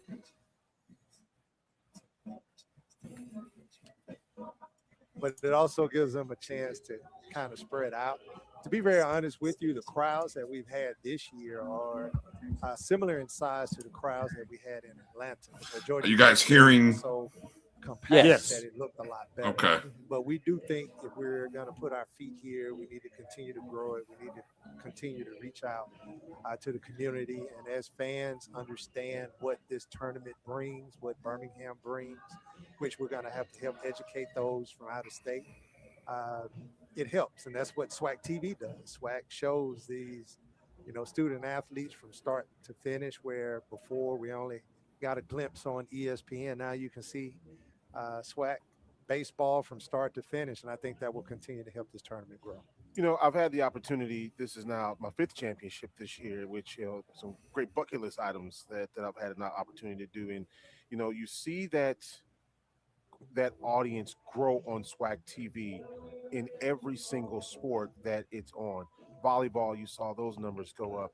Baseball, this year we had golf and tennis, which is the first time that's happened. Hey, shouts out to Miss Pooler. That's who's running this tournament. Yeah. So she's walking across. Yeah, so shouts out to Dana Poole, one of the greatest to do it for us. As a matter of fact, had a birthday this week as well. Did she? Yeah. You know, don't say that because I missed it. I did not tell her happy birthday. Wow. Happy birthday, Mr. But you know, it's really been great to see how SWAC TV has continued to grow with the number of people who watch and who tune in, you know, every single event. Yeah, I underestimated the popularity of SWAC TV. So I've said this multiple times. We had a strategic plan for SWAC TV. We kind of had to ball that up and throw it in the trash can because it has grown so fast and so exponentially. I had a FAMU mother come up to me and just said, thank you. And I said, for what? She was like, you know, she kind of leaned back. She said, SWAC TV. I was like, you know, you're welcome to be able to see, you know, your loved one out there playing. And again, we started off saying we're going to do football and basketball, and then we were able to get a lot of the Olympic sports in. And now we've made a commitment to kind of speed this thing up. We got about 2,000 events in totality. We're going to get them all on. We started with saying we're going to have about 80 this year. We ended up doing close to 300. So it's growing, and you can look forward to more and more, and you can look forward to SWAC TV being the permanent home for the majority of the SWAC events. I think it's wonderful what you guys are doing with this. You know, you see nothing but continued growth with this.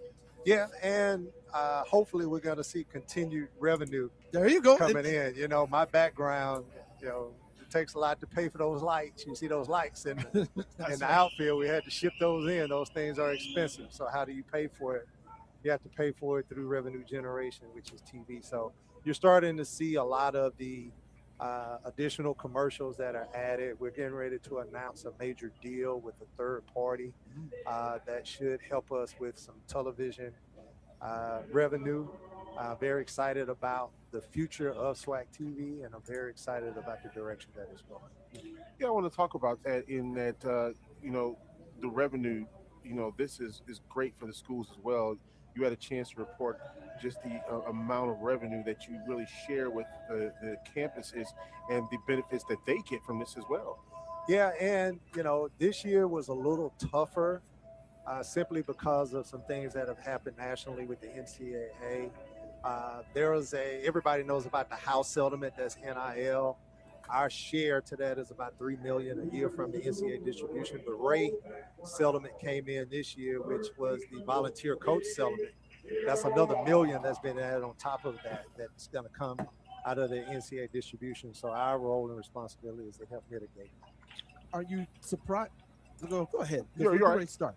Figueroa is up to bat for FAMU as we have one out here in the sixth inning, 8-2, Alabama State on top. Have you been surprised about the number of MLB scouts that are starting to come here that we have from Wednesday all the way up to Sunday that have been here? I mean, they're talking to like KJ White over there at Southern, who is, you know, one of the finalists for the Dick Howser Award. For everybody who may not know what that is equivalent to the Heisman Trophy in baseball. And you're seeing these coaches, these professional MLB scouts. You've seen MLB Channel, MLB TV out here filming. What do you think about that? Not surprised. We have some of the greatest talent in the nation.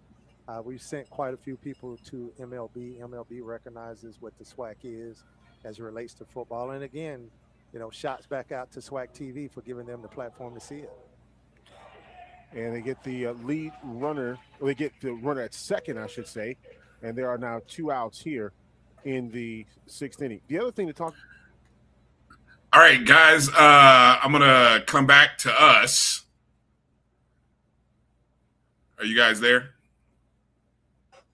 Yeah, Yes, we won't we are mute. now. We had to mute up. We muted ourselves. Yeah, I'm gonna come back to us with the game back on here. You were listening to during that weather delay. You were listening to live audio with Dr. Charles McClellan. Another failed opportunity for Florida A&M. Yeah, that's a tough one. Scored Obviously, the rain delay helped FAMU to some degree, and the stoppage, which was the right thing to do, gave them, to some way, Alabama State to kind of calm down, and it didn't maybe let the emotion that FAMU was playing with the rally you get the lead runner to get the second out, and then a final out that closed down the threat. I think they lost their momentum with the stoppage. Oh, I agree. That's what I was saying. You're exactly right. I think it hurt FAMU.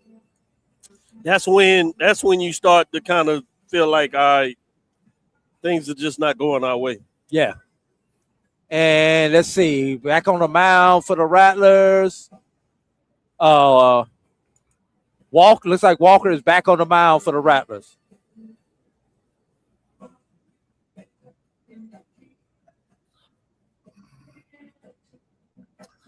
I was looking at the box score here for Alabama State.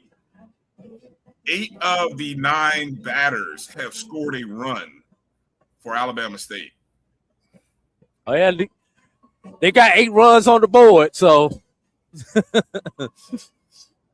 who do we owe a run to, Brian? The second baseman. And they're doing a little bit of work on the mound, though they're not.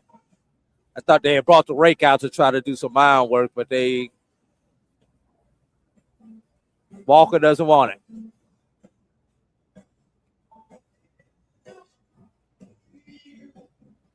And usually in this case, they usually give the pitcher whatever he needs to get himself loose. Yep. Versus just standard 5 pitches between. If he wants it, yeah, they'll give him extra pitches if he wants that. Because you gave the pitcher that came back in the game, you gave him extra what he pitches, needed. so you try to do equal representation there. So good umpiring, and we're learning a lot. A.D. Drew always keeps us on toes. You know, he did this for a while, so we get a little professional insight in terms of somebody that has not just read the rule books, or like some of us out there try to act like we've done something. We got somebody that actually done it for real. So I appreciate you sharing those things because it makes a difference when you're watching the game of how to look at plays being called. Exactly. And Brian, your guys are back, just so you know. They're back behind the plate.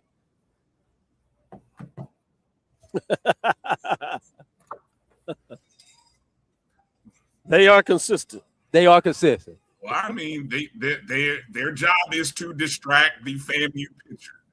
So, you know, I will say this: when there has been nothing behind home plate all tournament, right? Putting somebody or something back there has got to be different. Thus, I mean, you know, that's a good point. Say, that's a good point. We can call it, you know, faux distraction, but if Alabama State ends up holding on to this game, those 2 guys will be celebrated in Montgomery. I don't know, or wherever. They'll be celebrated by somebody. I agree with you. Very good point. Very good point. Can of corn out of right field.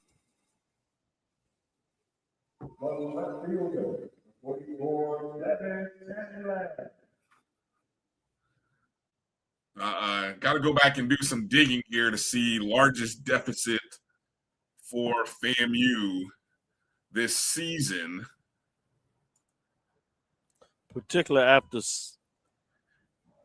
7 6. or 7 posts. After 6.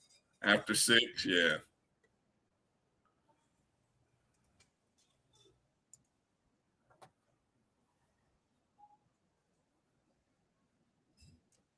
And if you're FAMU, when you come back up, assuming that you're able to hold this, all the thing you want to do, let's watch this throw across. Nice. Go ahead. With the wet condition. FAMU, don't try to get it all back at once. You want to go. You have to go. That's 2, right. 2, You want to 2. chop it up. Yeah. 2 runs in the 7th, 2 runs in the 8th, 2 runs in the 9th, and you keep your half clean. 2 or 3 runs. Yep. Well, the final game of the regular season, FAMU trailed Texas Southern 8-5. Sorry, Doc. Hate to bring that one back up to you. I watched it. Yeah. You're not lying. On SWAC TV? Yes, SWAC TV. Yeah, went forced a tie game at 8-8, and then it went 16 innings. Yeah. That was wild. Heck of a ball game. Yeah. It was a true precursor to this tournament in terms of the ups and downs, the emotions, and the comebacks, which is what we've seen in this tournament. That last weekend was an example of that for the SWAC this year.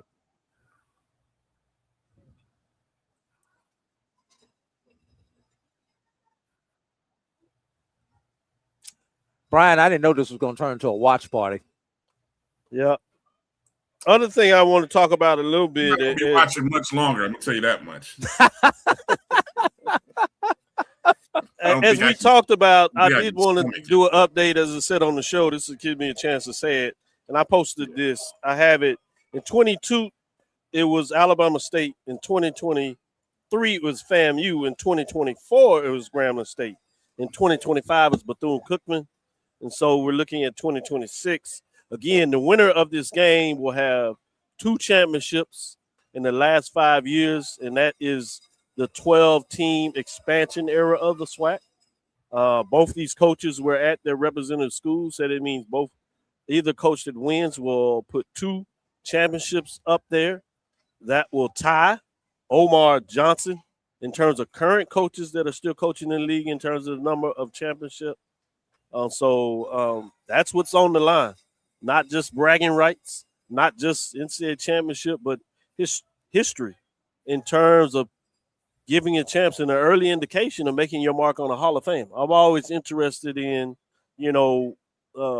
recognizing when we have Hall of Fame coaches, if you would, within the SWAC. And this would secure, in my opinion, one of these coaches Hall of Fame. Not to say they still won't get a chance to have it or cement it even more, but I think in this case, either one of these coaches win this game, they will put themselves in a strong position to have a SWAC Hall of Fame name recognition. Let me ask you this, Dr. Cavill, and you bring up something interesting. Thank you. Coach Shoup, Florida A&M, Coach Hernandez, Bethune-Cookman. Considering Coach Shoup spent the majority of his coaching career in the Mid-Eastern Athletic Conference, Coach Hernandez, not as much, but he did spend a portion of it in the Mid-Eastern Athletic Conference. What would it take for them to be recognized in the SWAC Hall of Fame? Those 2 coaches in particular, because of their split career. And as of right now, and just let me finish setting this up. As of right now, even if Shoup wins this one, he still has had more success in the MEAC than he would have in the SWAC. How many championships did he win in the MEAC? I think he won 2 in the MEAC, correct me if I'm wrong, Brian. You're talking about Shoup? Yes. Yeah, 2 in the MEAC. Yeah, he's won 2 tournaments? He won, in the MEAC. And then he won a couple regular seasons. How many regular seasons did he win? I think he won. Well, they still were doing 2 or 3 when he was over there at the North and the South. No, MEAC was 1. MEAC was always 1. No, there was a period where the MEAC had a North and South. North and South division, yeah. Because they didn't want them to do that travel. Yeah, that is correct. And then you had Central that last year. Remember, they pulled out, and they were on the cusp of having their first MEAC championship, and they had a comeback loss to, I think, like Norfolk State or something like that. Yeah. It was unfortunate. That is correct. Yeah. So we seen it, and then there was a point in there, MEAC, where A&T was doing their thing. I would argue that all 3 of these coaches are SWAC Hall of Fame coaches. I'm just saying, especially with another tournament. No, I'm saying right now, before that where they are, making it this far, 5 in this new era of the SWAC. To me, that's what you're measured against, and it's early. But I would argue that all 3 of these are Hall of Fame SWAC coaches. Now, what I'm saying is, whoever wins this is automatic. It's not even a discussion. I think you can still have a discussion in terms of their resume now. And you got to imagine, unless something really odd happens, that they're going to have, add wins, might add some conference championships, even tournament championships over the next couple of years. But I'm saying, based on what they've done so far, I'd say that these are SWAC Hall of Fame coaches. Emmett says a few more SWAC championships. I'm not going to argue against it. This is a recommendation. I just happen to sit on the SWAC Hall of Fame, so I've kind of seen what goes through there. I've seen the challenge it is to get baseball Hall of Famers in there. And I'm saying, in terms of what we had with SWAC Hall of Famers, these resumes are concurrent in terms of that. But some of these folks are measuring like Coach Kadar. You can't. I mean, You that's a can't whole measure different- that. That's not happening no more. No. So that's not your litmus test. Dang, what's the brother that was formerly the head coach at Jackson State? His resume. You can't get to them type of resume no more. So you got to also look at it in terms of resumes of your peers, your contemporaries. Thank you. In terms of getting the SWAC Hall of Fame, just like in basketball, you're gonna have some basketball SWAC basketball Hall of Famers. They're not gonna measure to the SWAC when you had Lindsey Hunter, Kevin Granger going into the Hall of Fame. Those players do not exist, and you got to look at this is the transfer era. Are you going to even have 4-year players? I mean, you get 2 good years, you might be a Hall of Famer now. Yes, with championships and things of that nature, for sure. That one's in. That's going to be in there for a double. FAMU is going to put up with a leadoff double. No, he slowed down. Good call. I thought he was going to try it with this wet track. I don't blame him. Wet track, I don't blame him. I'm taking a stand. And you don't want to get your first out of the inning. Yeah, you too far behind to be taking the chance. Yeah. Yep. That was Will Brown who doubled to right center. This is about you got it in front of you, Brian. This is probably at least the 3rd inning when FAMU has had the leadoff on, and I'm just going off the top of my head. Yeah. Well, it's been probably Will Brown. I mean, that's his 3rd hit of the game so far. Jay Campbell has 2 hits. McKenzie has 1 right now. Everybody else, I mean, the bats have been silent for FAMU. I mean, it's the worst case scenario for FAMU. Bats are silent and the pitching hasn't been great. You know, that's so true. Hopefully in these last 3 innings, the FAMU bats get hot. We'll see. We'll see. Interesting discussion regarding Hall of Fame. And I was thinking here, I was just looking at some of Shoop's records here. Again, because Doc was asking about he won 3 MEAC Southern Division titles from 2014 to 16.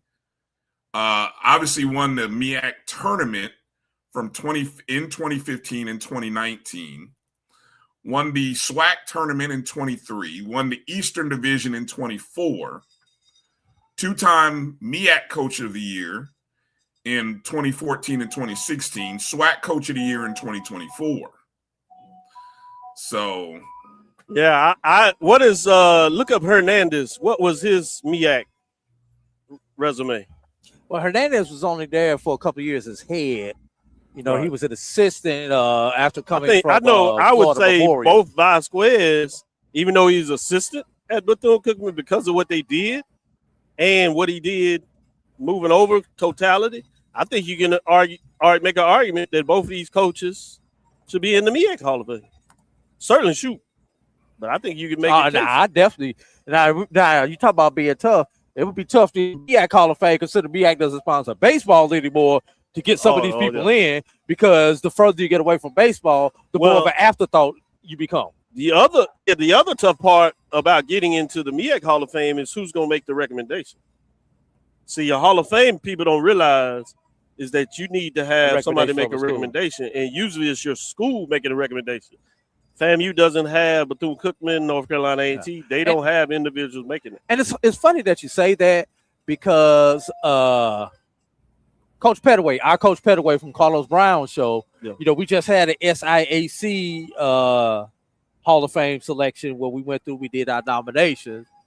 And I asked, could I nominate Coach Pettaway for it? And it was one of those things with the bylaws. They wasn't sure. Yeah. Right. Nobody knew for sure, because the way it's currently written is after I've actually the school. strengthened. I'll say this on here, and hopefully Dr. Charles McCullough doesn't feel away on it. But I'm the chair of the committee. Now, I just do the body of work, but they do allow you to make recommendations. One of the recommendations that came up that I had is to make sure that FAMU and Bethune-Cookman could you get previous players out of the MEAC into the Hall of Fame, the SWAC. And there was a little consternation about that, but there's a thought process about not penalizing them, because I told them what's going to happen in the MEAC. So they're looking at that, and that's a serious thought. Obviously, once they in there, that's wide open. There's a 5-year moratorium, but after that, anybody that played in the SWAC obviously is eligible, which is going to be important in terms of that. Yeah, he hit it right where they are. FAMU is going to play the run. Yes. FAMU played to run. Big RBI. Big RBI. Guy. They finally scored runner from second base with less than 2 outs. And of course, that was Jay Campbell. Yep. I mean, it's the same guys who've been hitting. It's Brown, Campbell. Here comes McKenzie. Let's see. He needs to get hot. You got to get everybody else to start hitting here. The other guys have got to start hitting here in these final 3 innings. Right now, three guys are carrying the water. And I'm laughing right now. Having been an umpire from Little League all the way up to the collegiate level, there's a certain point in time you don't bring out your brush anymore. And I just saw the umpire kick the plate clean. And this is one of those times when you have so much mud out here, your brush does you no good. Oh, yeah. That slide, I look at the replay. The slide covered the whole plate right there. That's a pretty good one. Yeah. And those are some interesting things when you talk about what does that look like. Because it's obvious that SIEC Coach Pettaway should be in his SIEC career was, in my opinion, and he had a good SWAC career, but I thought his SIEC career was better. He had appearances. He's won numerous SIEC championships. Yeah, those last 8 to 10 years before they moved over to the SWAC, after Morehouse had their run in the early 90s, it was Alabama A&M. Yep. Yeah. He held the banner for the SIEC. Yes. It wasn't pretty much anybody else. Like you said, when those CIAA teams were Virginia Union making those runs and winning national championship, he was representing for the SIEC and at least having deep runs. Yeah. And he played in a very challenging region as well. And don't forget, Morris Brown used to have a good squad in the SIAC. A lot of people forget Morris Brown. I've seen some of those matchups with Alabama and Morris Brown in Atlanta. Yeah. Doc, you asked about Johnny Hernandez, but I think you might have been talking about Jose Vasquez. No, Vasquez was the assistant coach. No, other way. Hernandez was Vasquez's assistant. What? Vasquez was the assistant coach under the legendary Bethune-Cookman homer. Nope, right at the wall. Up against the wall. That's got 1 run scores. Well, no, we're gonna have a play at the plate. We're gonna have a play at the plate. Here comes that second challenge by Coach Shute. And we're wondering why he did not run. We're gonna have. Was it a home run? Was it a double? Let's see. Where is the line on the? Where is the line on the? I don't think there is a line. So does it have to go over the? Yeah, I think it has to go over those. What if it hits the top Pepsi sign behind? If it falls in, it's in play. If it goes over, that Pepsi sign, there is a little bit of a gap, and that Pepsi sign is behind the wall on stilts. Correct, but there's no line, so that means all of that is in play. Yes, there's no yellow line, but he was out at the plate, and no challenge. Yeah, he was out. God, dog it, man. And he may. I don't know if they showed it. Brian, was he kind of ball watching? I think so, but he had to kind of wait because he couldn't just be running. It wasn't 2 outs. But that ball looked like it was gone. That ball looked like, if that stupid banner, if the stupid advertisement went there, but the center fielder was making a play to see if he could catch it. So you had to, if you're a first baseman, you have to go about halfway and wait to see if he's able to make a fantastic catch because it wasn't that clear of a home run. So he did the right thing in terms of waiting. He just got a great relay coming in, and they made the play. But here's the thing. You guys just said that those advertisements are behind the wall. They're slightly behind the wall, but don't add into what's there. The designation of a home run is a yellow line. If there's no yellow line, everything is in play in terms of your outfield. It has to clear it. You can't make it up just because it's slightly there. If there's no yellow line, that's not telling you. Okay.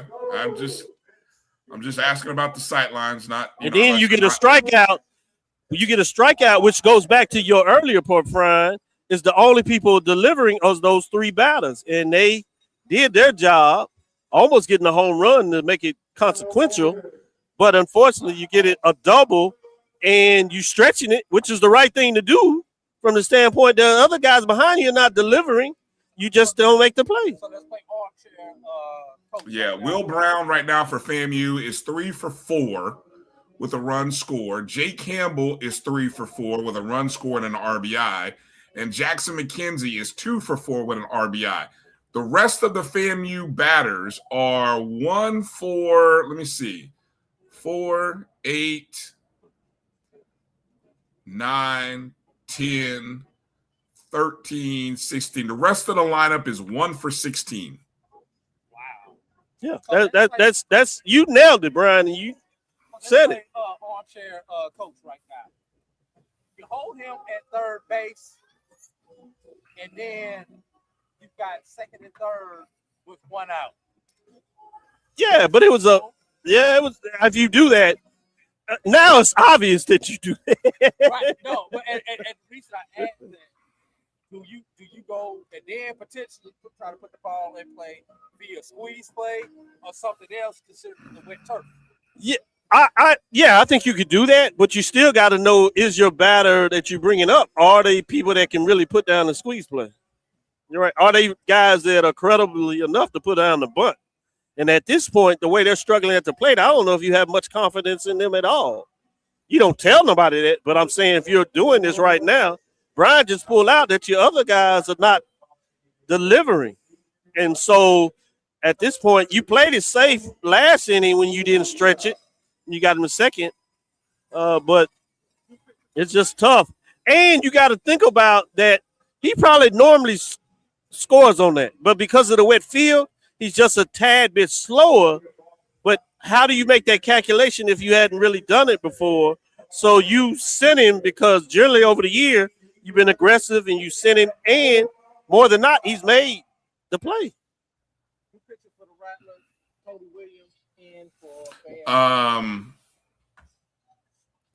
FAMU has left 8 runners on the base pads. And 9 hits, 8 runners left on base. Alabama State here going into the top of the 8th inning has 13 hits, 8 runs, have left 9 runners on the base pads. New pitcher for FAMU now is Cody Williams. Drew, Drew, something happened to your audio, Drew. Your volume. My fault. Okay, there we go. I hit mute because I put the headphones down. Cody Williams, 1 appearance, 0 earned runs, 1 save, 13 pitches in the tournament thus far. And on the season, came in 2 innings ago.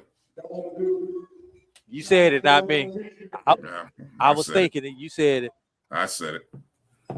On the season, 4.26 ERA, 1.0 WHIP, 2-1 on the season, 16 appearances with 1 start, 19 innings pitched, 5 saves on the season. He leads the Rattlers in saves, giving up 13 hits and 11 runs. 9 of them are earned. Batters are batting .197 against him.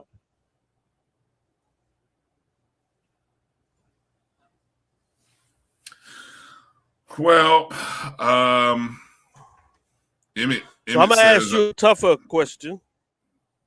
Go ahead with Emmett's comment, then I'll come out with my question. No, Emmett said the key is can FAMU silence Alabama State bats for 2 more innings. That's not the problem, Emmett. The problem is can FAMU right they bats up. Yeah, right. I would flip that. If Alabama State can keep FAMU bats quiet, they're going to have a championship in their back pocket here. That's the thing.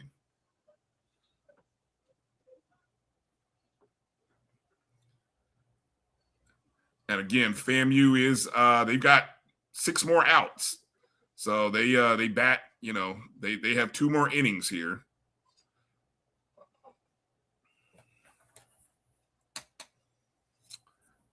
This is one of the larger deficits FAMU's had to come back from. But again, you got 2 more innings coming up, and So anything's possible for Alabama State. You definitely want to add some insurance runs because we've seen some craziness happen in the SWAC tournament, and so they're looking for insurance runs at this point.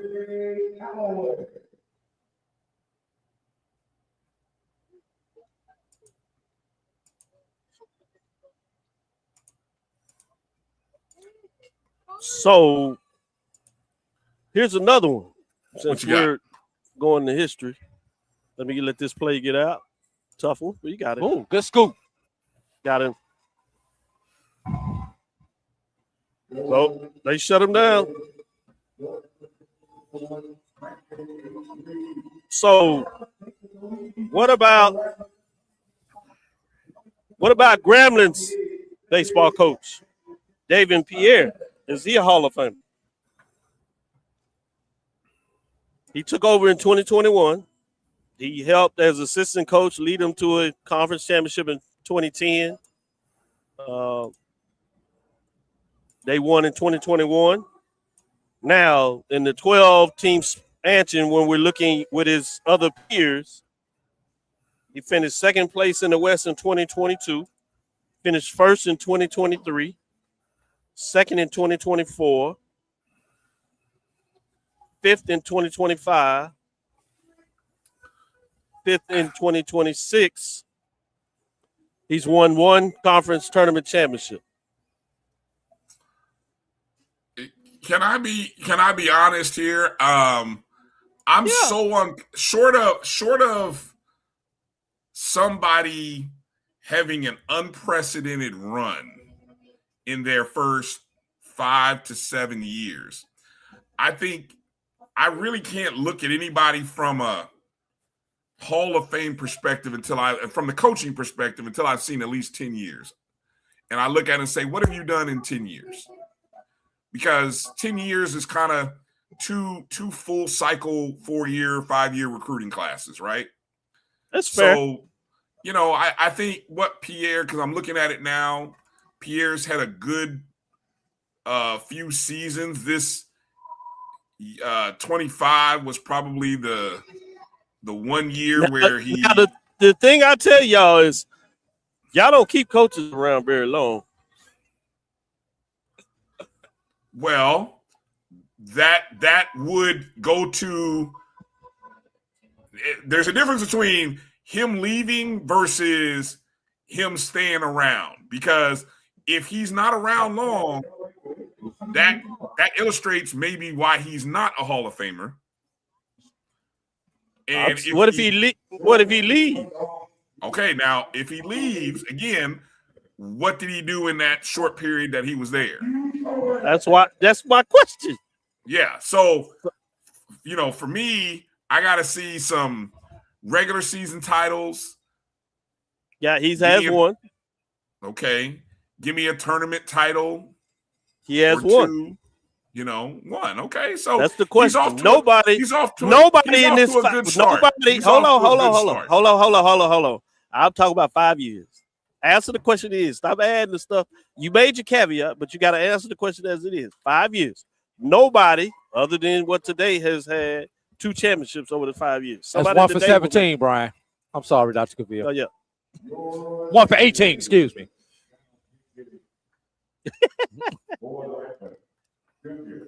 I would say no, Doc. I would say no right now. What are the SportsWrap listeners say? What are their thoughts on Hall of Fame coaches? Let's see. Emmett Jones, Pierre's done baseball all right. now. Baseball. He's got see, this is kind of what I'm thinking here with Emmett. He's got to keep pace and get another SWAC tournament championship, but he's all right. So okay. He's trending in the right direction. I got you. But like I was looking at the resume for Vasquez, right? Vasquez has a nice resume since he's been in the SWAC with Alabama State. He's been in the conference since 2017. Hold on, I just had his information pulled up. That's what I was trying to give you time to pull up. Oh, I had it up, but then we got into looking bad. 2 for 19 infield hit. Yep. Swinging bunt. Yeah, swinging bunt. That's basically what that was. SWAC TV folks would call it just a hit. The hit. Well, who's the NBA game tonight?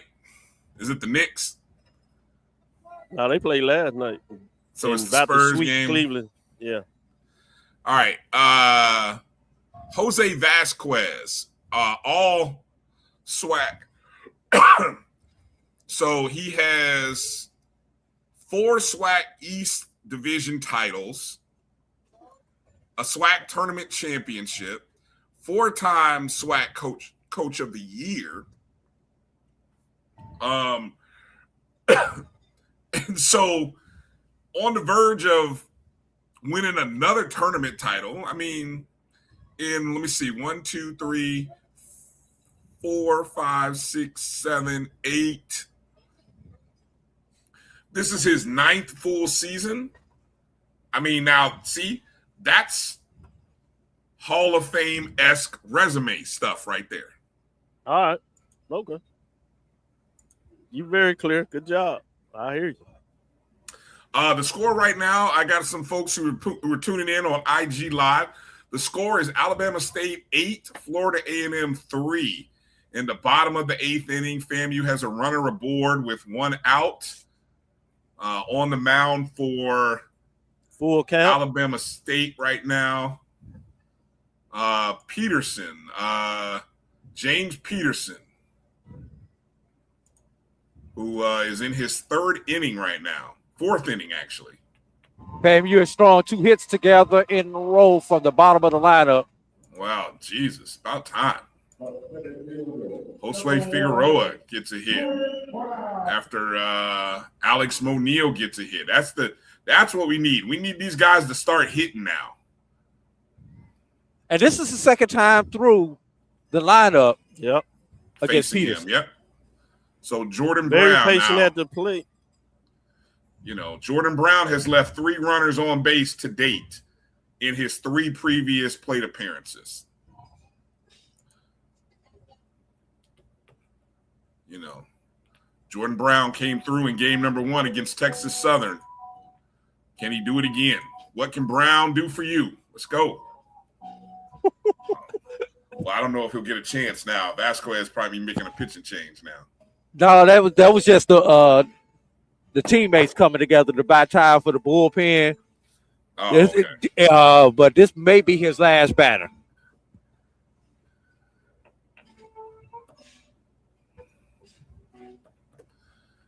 Well, nothing like some drama in the SWAC championship game, fellas. So maybe FAMU can provide another. There's no drama, Brian, unless FAMU gets a hit right here.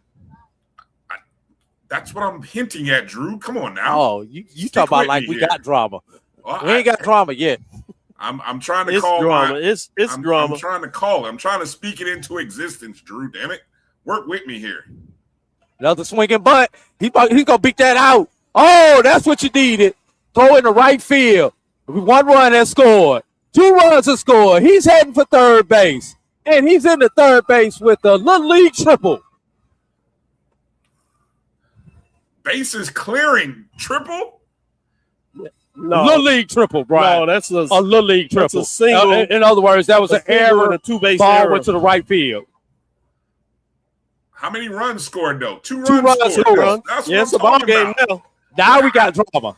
I spoke it into existence, Drew. I told you there was going to be some drama in this SWAC championship game. Let's go. He panicked. The pitcher panicked. That's what it He should've takes. just held the ball. So that's the 2nd swinging bunt this inning. Jordan Brown. What can Brown do for you? Let's go, baby. He did it against Texas Southern. He does it again. Let's go. And now we're back to the top of the order, where the top of the order between Brown, the number 1, 3, and 4 hitters have been rocking today. I don't know what my guy Kresick's doing, though. Kresick in the 2 spot, though. He done absolutely nothing. 0 for 4 today. But, all right, I'm not going to worry about him. Will Brown at the plate. Let's go.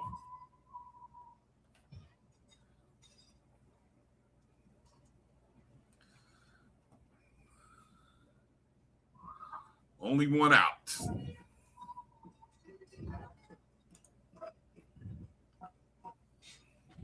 The pitch and it sent into right center field, back at the track. And that's called at the track. Tag, runner scores. Going to make it an 8-6 ball game for Alabama State. 2 outs here in the bottom of the 8th inning. And if you're Florida A&M, Dr. Cavill and Brian, now you're in striking distance. The Rattlers wait until the 8th inning to hit their cricket letter number in terms of runs. 4 runs here in the top of the bottom of the 8th. They couldn't come at a better time. No, 4 runs here. Now we've got nobody on, 2 outs. 3 runs. Yeah, 3 runs here. 3 runs. In the half inning. Has Coach Fisher takes it for a strike? Coach Vasquez left Peterson in too long now? That's the question. If you look at what just transpired, I don't know unless because if you go back to that count, there was a pitch that took it to full count that a lot of fans thought was a strike. And then you get a swing of bunt. So it's not, this is the first guy before him that actually hit him. The other 2 were little choppers. They were bad plays. So I don't know it's about his pitching. Yeah. 1 ball, 2 strikes to the batter here. So. And Peterson is up to 48 pitches. That was before this at bat. So he's north of 50 today. Came in at 121 through 3. That's something to look at. In the 4 days that he's been here. So he's had 170 plus pitches in this tournament. And that's hit inches, shallow center field. It's going to be a tough play. May get down to the Bermuda Triangle. No, great play there by the center fielder for the 3rd out in the inning. So FAMU plates 3 runs here in the bottom of the 8th innings on 3 hits, 1 error, nobody left on base. As we head to the 9th inning, Alabama State 8, Florida A&M 6. And I'm sorry, I went to my inner play-by-play. That's all right. I'll tell you why that's a big play. I mean, even though Kresick, I mean, if that could have dropped, that would have been nice because coming up in the 9th inning, you got Campbell and McKenzie. First 2 batters up. Campbell's 3 for 4 on the day. McKenzie's 2 for 4 on the day.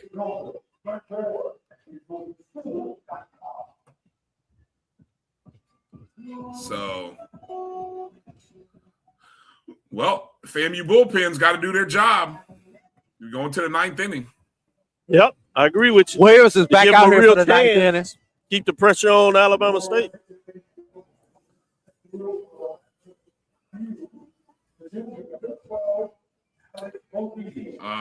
Let's see. The left fielder now is Alex Monils. Who did you say was pitching, Drew? Is it still Williams? Williams is still in. All right, I'm okay with that. I mean, he only threw 9 pitches the previous innings. Exactly.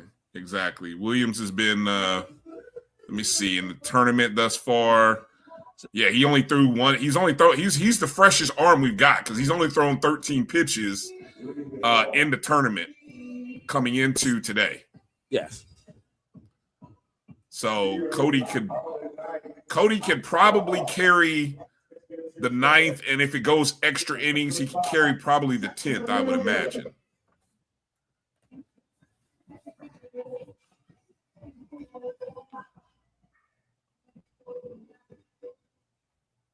Well, doesn't get any more exciting than what we're about to watch here for somebody.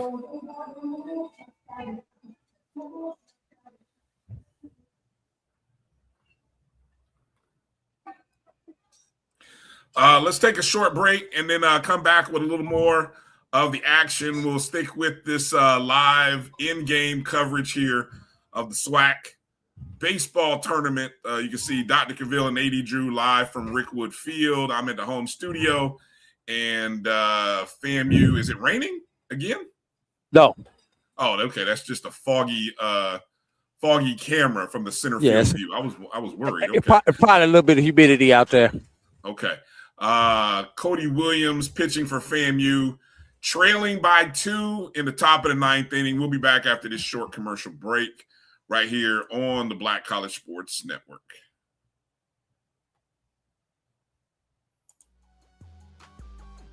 This is the Dean of the College of HBCU Sports, Kenyatta Cavill of Dr. Cavill's Inside the HBCU Sports Lab with Mike Washington and Charles Bishop. Come mix it up in the lab where the course lecture is in session every Tuesday from 6 o'clock p.m. Central Standard Time on Facebook Live, YouTube Spreaker, or the BCSN app, as we discuss all things about the HBCU sports culture, including exploring the week that was in the sporting HBCU diaspora, as well as the upcoming week of HBCU Sports. With me, the Dean, the College of HBCU Sports, on Dr. Cavill's Inside the HBCU Sports Lab with Mike Washington and Charles Bishop. Course lecture dismissed. It's never too early to plant the seed, to share the tradition, and instill a sense of pride in your HBCU with your little ones. HBCU Pride and Joy Children's Boutique helps you share your school spirit with a wide selection of adorable kids' apparel and accessories officially licensed from your favorite HBCU. Visit hbcupridejoy.com and follow us on all social media at HBCU Pride Joy on Facebook and Twitter. When it comes to professional learning, teachers deserve better. From the leader in online learning, Stride brings you the Stride Professional Development Center, an on-demand library of mobile-friendly courses that gives teachers choice and flexibility, allowing them to learn anytime and anywhere. Our dynamic courses provide bite-sized learning and help educators advance their knowledge while also gaining professional development hours. It's time you take charge of your learning. Visit us today to get started. For over 30 years, HBCU Image has been more than just an apparel store. We've been a movement, a statement, a legacy. We celebrate the pride, the purpose, and the culture that make historically black colleges and universities legendary. HBCU Image, a Kenny T's company.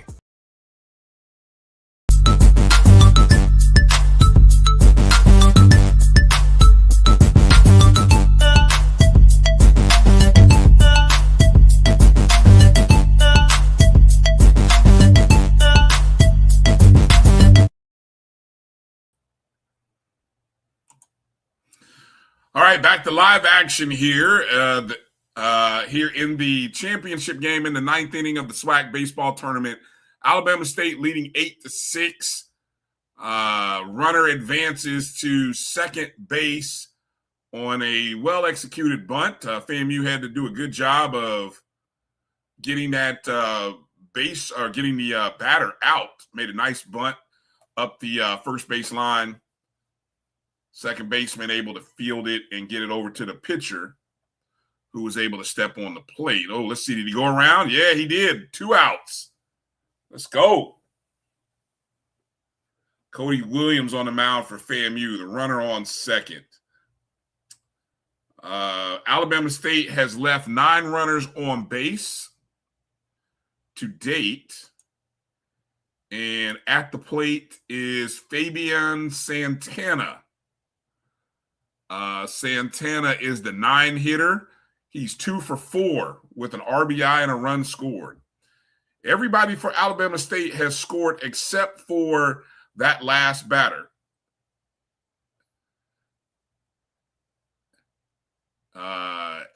Espalaye.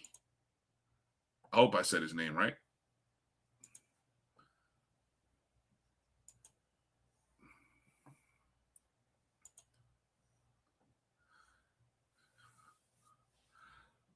All right. So, Drew, what's your take here on how this is looking down the stretch? Oh, you're on mute, Drew. It's real simple. FAMU has to get out of this half inning clean and hope the bats continue to be good. You've got your 3, 4, 5 hitter. If you're the Rattlers coming to plate in the 9th inning, so we shall see. And they get out of the inning clean. So it comes down to this. Now, Brian, let's take you back to last year as Dr. Cavill sets to rejoin us. If I remember correctly, FAMU was in a similar situation against Bethune-Cookman last year And Bethune-Cookman was able to walk it off against Florida A&M. Could we see the script flipped this year? Boy, wouldn't that be something? That would be beautiful. Because if I'm not mistaken, FAMU had a 9-8 lead. I thought it was a 2-run lead last year. Going into the bottom of the ninth. And they lost. Home run was a 3 RBI home run. So that was last year. Yeah, I thought they were down 2. The 2 runs runs down and then 2, a 3 when they won. And with they hit the a 3-run homer. So we've got a similar situation right here, right now. Just on the other side. Great point, Drew. Great point. Okay, here's who's coming up for FAMU in the 9th inning. And Peterson looks like he's back out for one more inning. That's beautiful. Just to go back before you set this up, Brian, set this up from last year, the question everybody asked last year, did they leave him out there 1 inning too long? Will Alabama State be asking that same question? Or does Peterson have enough to get these last 3 outs? Could I go ahead and set it up, Brian? Okay, great setup. Batting for FAMU will be Jay Campbell. He's 3 for 4 today with an RBI and a run scored. Behind him is Jackson McKenzie. He's 2 for 4 with an RBI. And then you've got the catcher, Ethan Miller. Ethan Miller, he's 0 for 4 today. Be interesting to see what kind of situation he's in. He's 0 for 4. And then you have the shortstop, Matthew Perez, in the cleanup spot. But obviously, the success is really going to happen in the first 2 batters here, Campbell and McKenzie. Got to at least get one on to have a chance. Definitely got to get at least one on. And first pitch was called strike. And that's hit out into left center. 1 out. Alabama State. All right, so Jay Campbell. Covering the field really well there. They had a chance, but it stayed up there just a little too long. The left fielder, I don't think would have made that play, but the center fielder covering a lot of field made the play. Yeah, McKenzie stepped to the plate, everybody. I'm going to do a little bit of my inner play-by-play right here if you guys don't mind. What's McKenzie on today for me, Brian? Because I don't have my 2 for 4. 2 for 4 on the day. Fouls the first pitch straight back for strike 1. And if you're McKenzie right here, Dr. Cavilla, Brian, all you want to do is get on base. You cannot win the game with one swing of the bat at this point in time. You have to get a base runner on if you're the men in orange and green. Next pitch. Call, strike 2. Plus you put the pressure on the pitcher if you get on, because now he has to be careful. While he can give up a single or whatever, he doesn't want to give up the big run. So he's a little more protective on the plate versus if he's able to get out of this, he's going to attack. And that's hit into deep left field. Back at the track. Wall. It is off the wall. 1 hop to the left fielder. And that is a long single, everybody. That the left fielder could not have played that carom any better than he did right there to hold McKenzie to a single there, everybody. Okay. Devin Chandler out there in left field, making a great play, getting the ball quickly back to the infield. Now to the plate for the Rattlers, Ethan Miller. Miller 0 for 4 on the day. Great time for your first hit with 1 strikeout, and we've got time called. Coach Shoup. All right, first of all, Coach Shoup looks like he's going to put in a pinch runner, which means we're probably going to have some action on the base. I see number 19 coming out there for the Rattlers. Looks like number 19, Justin Lopez, is going to be – no. He's leaving him at first base. Not going with the pinch runner. So, and he's going to let Miller bat. Yes, Miller is going to bat 0 for 4 on the day. Has struck out 1 time. 277 on the season, 3 home runs, 33 runs scored, 32 RBIs. Not quite a budding situation. First pitch taking the inside corner for strike 1.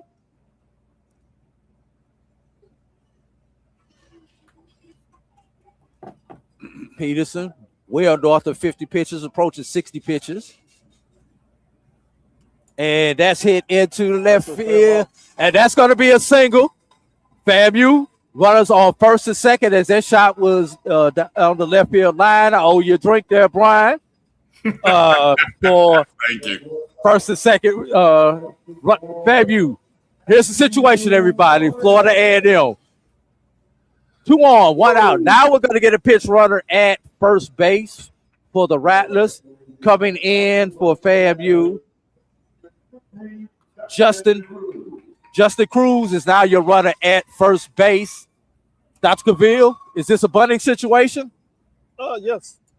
I mean, it with depends. 1 out. You got 1 out at the plate for the Rattlers. Is this a bunting situation that you asked? I don't know if this is a bunting situation. Yeah, Pop straight up, trying to get out the way. Is the umpire straight back. And now we have 2 outs. Great play there by the catcher, avoiding the umpire, catching that ball up against the screen. Hey, he messed up. I was just going to set it up. Remember when we were at the new ballpark, Vasquez was in the same situation against Southern. Yeah. But they turned the double play on third base to first base, yes. First and second to win the game. Yeah. In 17 innings. But now you get the pop up. Now you just got to find a way. Can you get the final out? Florida A&M down to their final at bat.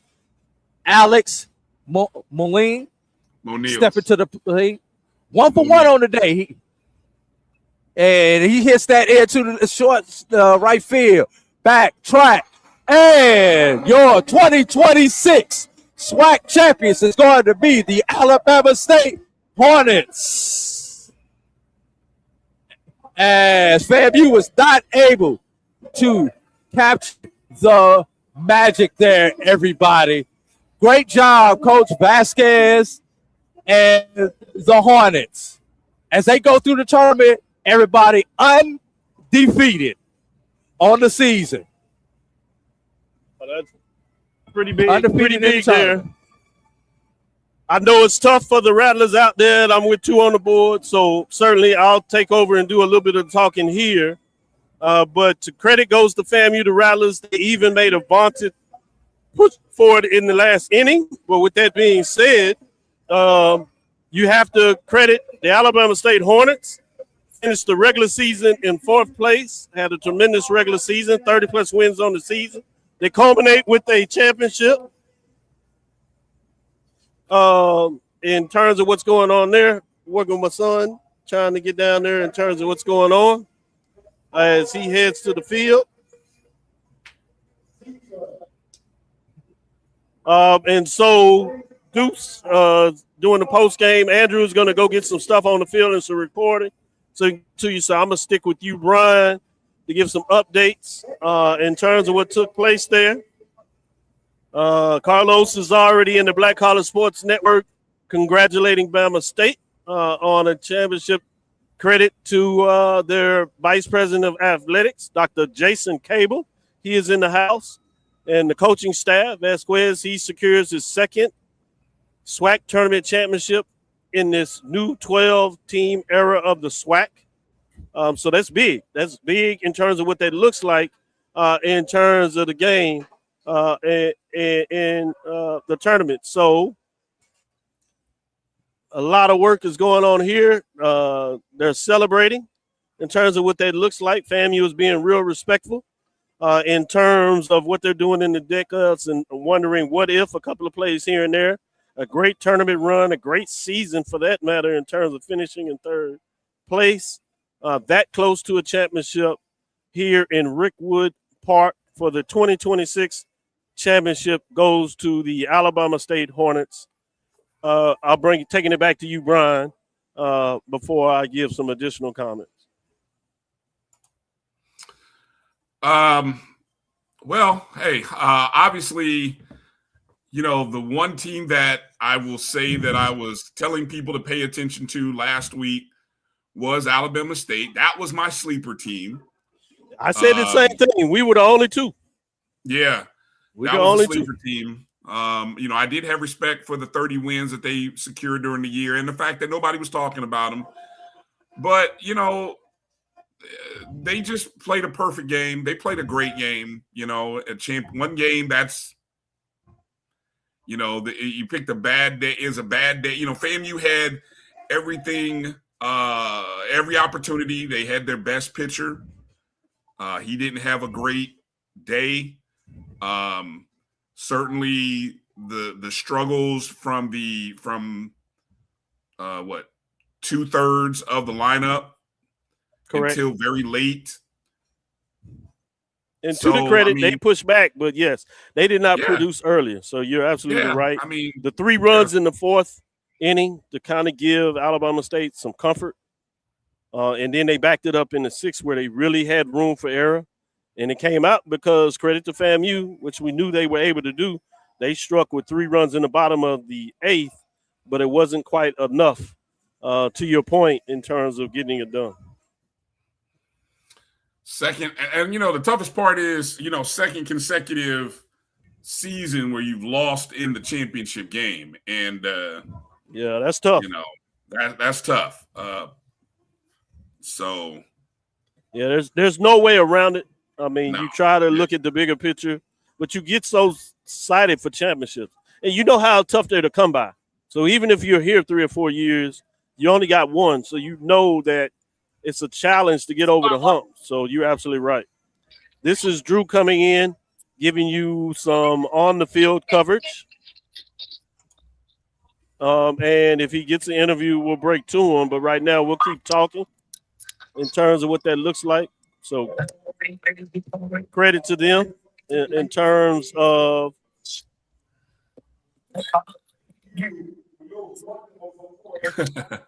see Deuce out there. The HBCU network is down there on the field.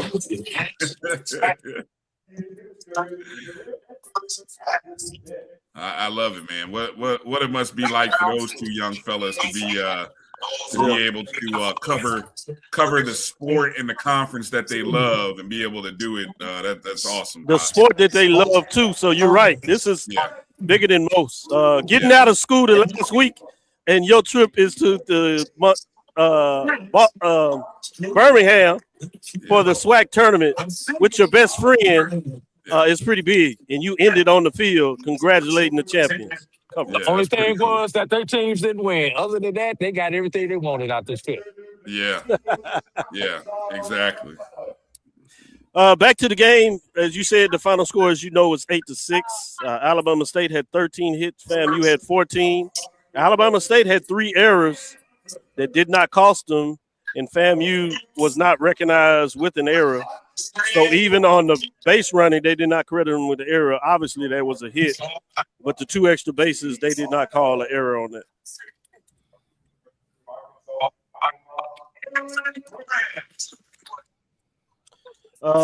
James Peterson went 4.2 on 76 pitches.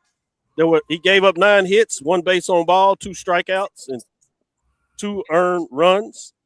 You had Caleb Granger with 5 innings pitched, 83 pitches, 11 hits, 0 walks, 4 strikeouts, but 5 earned runs. Yeah, I don't know. I'll tell you what, Doc. I'm looking at the Alabama State pitchers, and they got almost a split game between their 2 pitchers. Let me make sure I get his name right. Is it Jorhan? Jorhan LeBoy was the starting pitcher. Johan, thank you. Okay, Johan LeBoy was the starting pitcher. Went 4 1/3. Faced 20 batters, 74 innings pitched, 2 earned runs, and then James Peterson came in with 1 out in that 5th inning, and he finished it up. And he dealt with the rain delay. He dealt with a little bit of a rain delay too. Good catch. Which, I think that was in that, let me see, where did FAMU score a couple runs? In that seventh or eighth inning? Sixth inning is what the delay was. Okay, but that rain delay, Brian, was no more than just a half inning when your other team was batting. Right. It was that short. Yeah. So, but the fact that he was able to still come back out and still pitch well, and it got tight there down the stretch, man. It got tight down the stretch. So yes, it did. Yes, it did. I mean, you managed literally to had close it out. the tying run on base, and so it was that tight. Let me give you some other stats. ASU had 37 at bats, while FAMU had 38 bats. As we continue to say, the runs were 8 for Alabama State, 6 for FAMU. I told you about the hits, 13 for Alabama State and 14 for FAMU. FAMU had 4 doubles, and I think all of those doubles hit the wall. So they were close to being home runs, which would have been a whole different game, obviously. And FAMU also had 1 triple. While Alabama State had a lot of hits, they were all singles. They didn't get any doubles or any triples. They did get 1 home run, and I told you the doubles for FAMU were close to being home runs, but they didn't get any home runs, which is something they normally able to do. The ballpark held true for them, for Alabama State. RBIs. Alabama State earned all of their runs. They were all RBIs, while FAMU had 4 RBIs. The walks were even at 2 apiece. Strikeouts. Alabama State had 8 strikeouts, while FAMU had 4. Alabama State had a stolen base. FAMU did not. Both left 10 on base. OPS for Alabama State was 861. 945 for the FAMU. For the Hornets, innings pitched was obviously a 9-game. For the Hornets, they had 4 earned runs, while FAMU had 8 earned runs. Putouts, they were even at 27. This is a pretty even game as came down the stretch. Assists, the Hornets had 12, the Rattlers had 9. And as I told you about the errors, all of them went to Alabama State, none for FAMU. So, excuse me, Dr. President was named the MVP of the tournament. No surprise to anybody who's been paying attention. You called that one, Drew. Good call. Good call. You called that. And now here's the trophy presentation, everybody.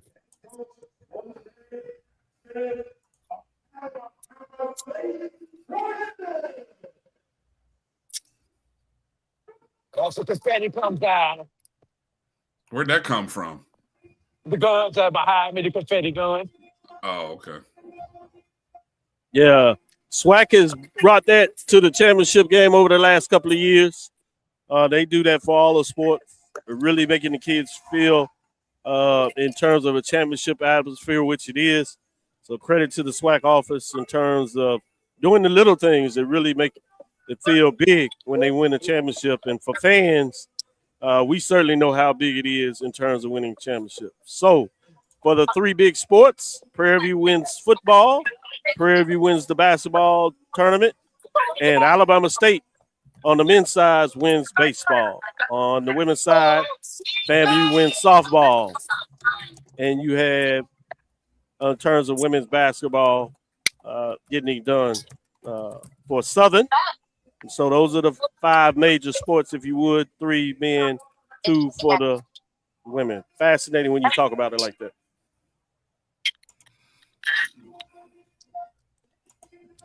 All right, Drew must have lost his camera feed. Yeah, because I mean he was doing a good job. He had it all set up. There you go. It's back up. I had to take a picture with my phone, so and I'm on my phone. Yes. So you know, I am working for Black College 9 too, so I got to make sure I get the pictures for my articles, my recap tonight. That's gonna be the hardest recap I've had to write in a while, everybody. Yeah, I'd imagine. I tell you, you got to be one of the hardest working guys out here in the business.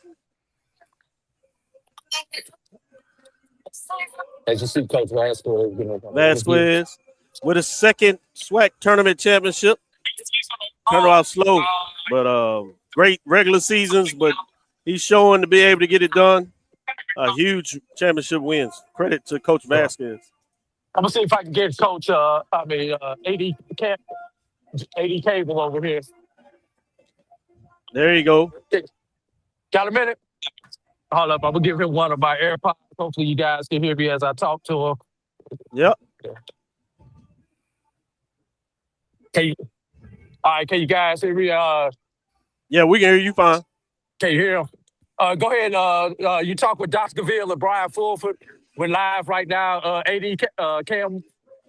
First of all, congratulations on the championship there, AD Cable. We're not.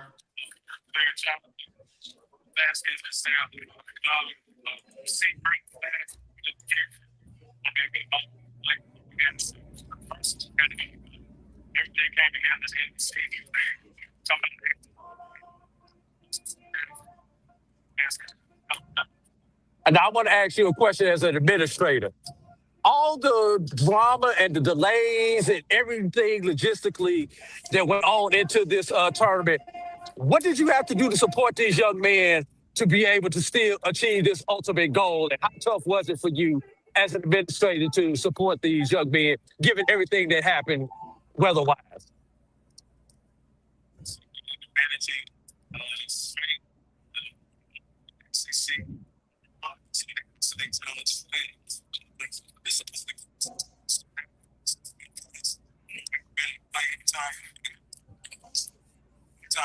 After the delay,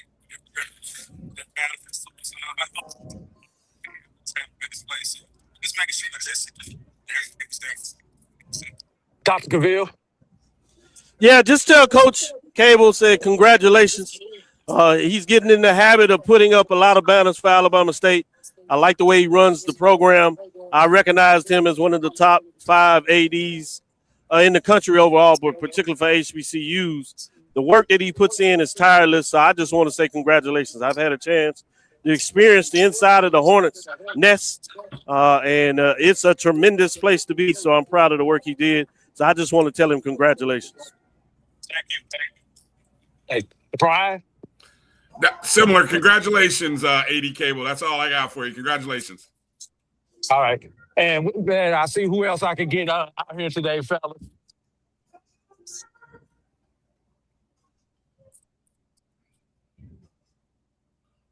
So as he's following the other folks around, not a lot of fans have got a chance to really see this. They see the post game and they see a couple of interviews. But credit to the Black College Sports 9. We telling you that we're going to give you HBCU inside and out. So you got a chance to hear from the vice president of intercollegiate athletics at Alabama State. You saw the trophy presentation. Dr. Gaville, look who I got here. Oh, yeah. Congratulations. I see it big time. I'm live with Dr. Gaville and Brian Fulford. Yeah, they said congratulations. Says he's proud of those guys. Yeah, he should be. Really good, really good. See if you can catch Coach. I'll see if I can catch him. He's doing a couple other interviews. Hold on. Okay. Got Simone Stanley here, the voice of HBCU athletics. Is it live? Yes, we are live. Oh, I gave you the wrong one. You're right here. BCSN SportsWrap, myself, Bryan Fulford, Dr. Gaville is all right now. Simone, they called you in for the most important game, Simone. So just give us your impressions of the game itself and just this field being here at Rickwood Field. So definitely it's different being here to our HBCU. Literally feel the players were saying similar sentiments like again, I mean, right? So every time the little guys thank you. It never went away. Went away. Actually today.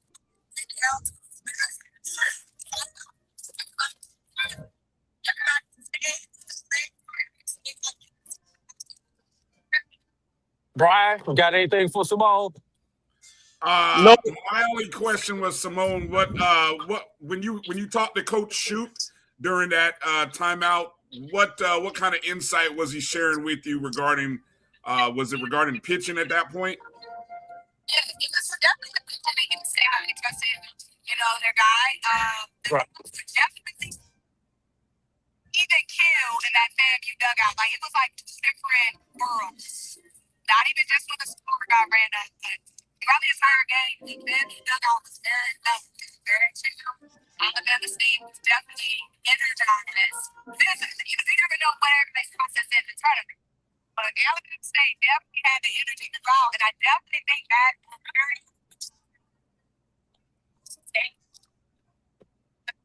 simply that don't be ashamed. We're never off the game. Just our guys and Yeah. Dr. Cavill? Yes, you get to see it really close up on the field. In your opinion, what was the most critical play in this game that figured into the outcome? It changes throughout, right? Yeah. So we had like 3 different games up to date in this game. We had a tight 3 innings, and then 8, it was all Alabama State, and then 1 minute we had.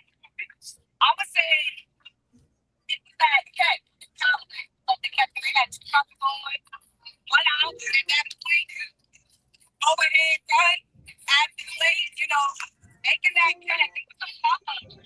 But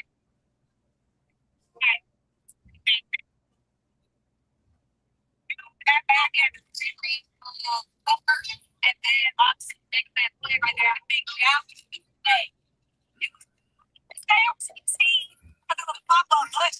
He had to make a decision. Yeah, good play. Good call. Yep. Right. But thanks, Good Simone. call. Thanks for stopping and joining me. All right. All right, now the lost sight of Coach. Yeah.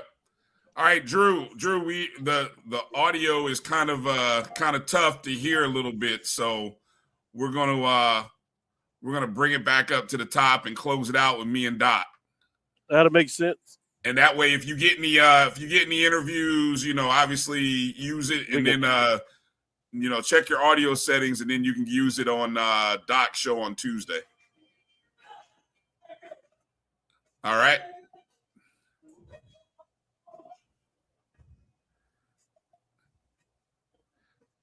All right. I'm not sure if he's I don't know. He said he said okay, gave us a thumbs up. Thumbs up. Okay, good job, Drew. Good job. All right. Let's see. Brian, you get to sit back in the house. I know it's tough, but we've been here. I'm exhausted, but these tournaments bring out a lot of magic. I love doing it for the lab listeners, for the SportsWrap, for the BCSN network. So I hope they really enjoy the fact that we give coverage that you can't get quite anywhere else. The dedication that we put to this is something that we're serious about because we appreciate it, but it's worth it. And the fact that I had the privilege of my son and his best friend, Ryan, a good friend of mine, his son out here to experience this at such an early age is something that I'll never forget over the years. This is the first time that he was able to get on the field in the capacity of a media person with Ryan covering it as he's doing now. So they're down there getting post-game interviews. Nice. They are serious about what they do. They ask tough questions, ask good questions. A lot of folks are surprised. They hear them. They be like, oh, this is good. They're really good, which I can't blame folks because they're young. So you don't have that level of expectations. But when you hear it, you be like, oh, they're serious about this. They're actually good. They practice. This is not just for show. This is real thing. So I did want to acknowledge that. I appreciate you all giving the space for him to be able to enjoy it in a lot of ways. So it's a beautiful thing for me. But as we kind of close out and turn it to you for the last words, I did want to say this has been a great athletics season because this culminates everything other than the individual NCAA tracks. But for team, for the most part, this includes it. And the SWAC does it better than anybody else in a lot of ways. One of the advantages they have is being at the Division I level and the fact they have baseball. So they get to really start things off early with volleyball and soccer. Then you get into football, which you know is the 100-pound gorilla, and it covers everything, and it seems to go all year round, literally. But then they close it up with softball and then baseball to put the final pin on it. And this year it was Alabama State bringing home the Founder Trophy. We already know who's the all sports, but Alabama State is right there in terms of what they did in representing the conference, be at the top of the conference. So a lot of things to be happy for the Alabama State Hornet. They bring in a new basketball coach, so that's going to be fascinating to kind of see what they do on that side of the thing. We got a couple of football coaches coming into the conference, so that's going to be fascinating. Obviously, we're looking for a basketball coach at Texas Southern, along with others. So I'm fascinating. Before you know it, it'll be July, and it'll be time for us to get to the SWAC Football Media Day and give some unprecedented coverage like we do again. But at this time, it's time to give it a break in terms of being out in the field, and we'll take a little break. I'll get some real vacation in. Hopefully you'll do some in. We'll still do our shows, but we'll do them from a little different perspective. But this does it. It's great to be on the stage with you, Brian. I couldn't think of a better way to cut it off. Doc, I appreciate you. You guys have done a great job this week.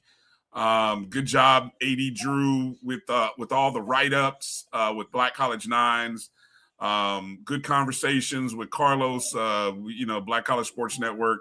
We tried to cover this SWAC baseball tournament, and hopefully all of you guys enjoyed the content wherever or whatever show you watched it on, whether it be the ONG on Wednesday, Doc on Thursday, Carlos on Saturday, and then tonight with the championship game. Congratulations to Alabama State, the 2026 SWAC baseball champions.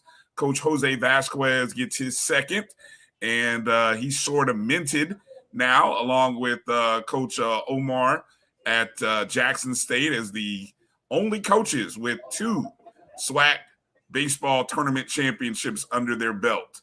And so congratulations to those guys. And we will wait the announcement, I think, in the next 24 hours as to where their next step is in the NCAA regionals. Yep, we'll find out tomorrow, I think around noon or so. Okay. Central time. But check right. that out. That will be on ESPN as they break it down.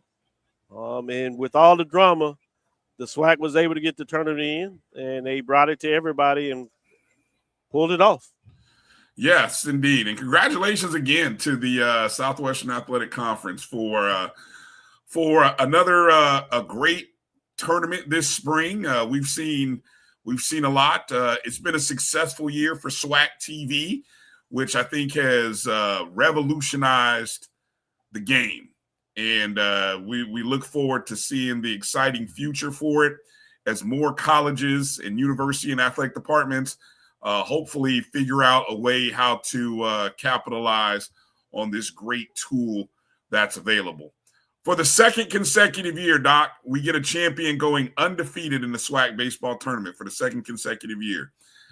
So, little stat of the day for those of you who really care. So, all right. Well, I'm going to go pour out my tears in a bottle of bourbon and kind of, sulk and watch a little bit of the Spurs and OKC and lament over what could have been. I have my little traveling 4-ounce tool kit that I bring with me of tequila. I saved it. And so I don't know if I'll be soaking tears, but I certainly will be soaking some suds. I got a half a bottle that's going to disappear between now and midnight. Not a half a bottle. Oh, good. between now and midnight. So, got to go. Yeah, got to go. So, on behalf of A.D. Drew, who's somewhere down on the field getting some interviews and stuff, and, of course, for Dr. Kenyatta Cavill, I want to thank all of you for tuning in and watching. Hit the thumbs up and the like button wherever you are. do us a favor, go check out the BCSN Pod Zone, the podcast that aggregates all of our shows in one nice platform on the podcast feeds of Spotify, Amazon Music, iHeartRadio, Apple Podcast, everywhere you listen to podcasts.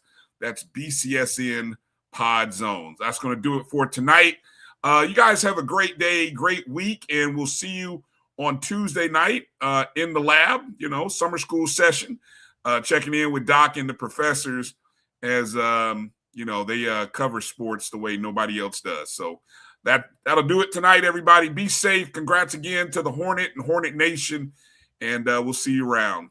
For, again, A.D. Drew and Dr. Kenyatta Cavill, I'm Brian Fulford. Peace out, everybody. Peace.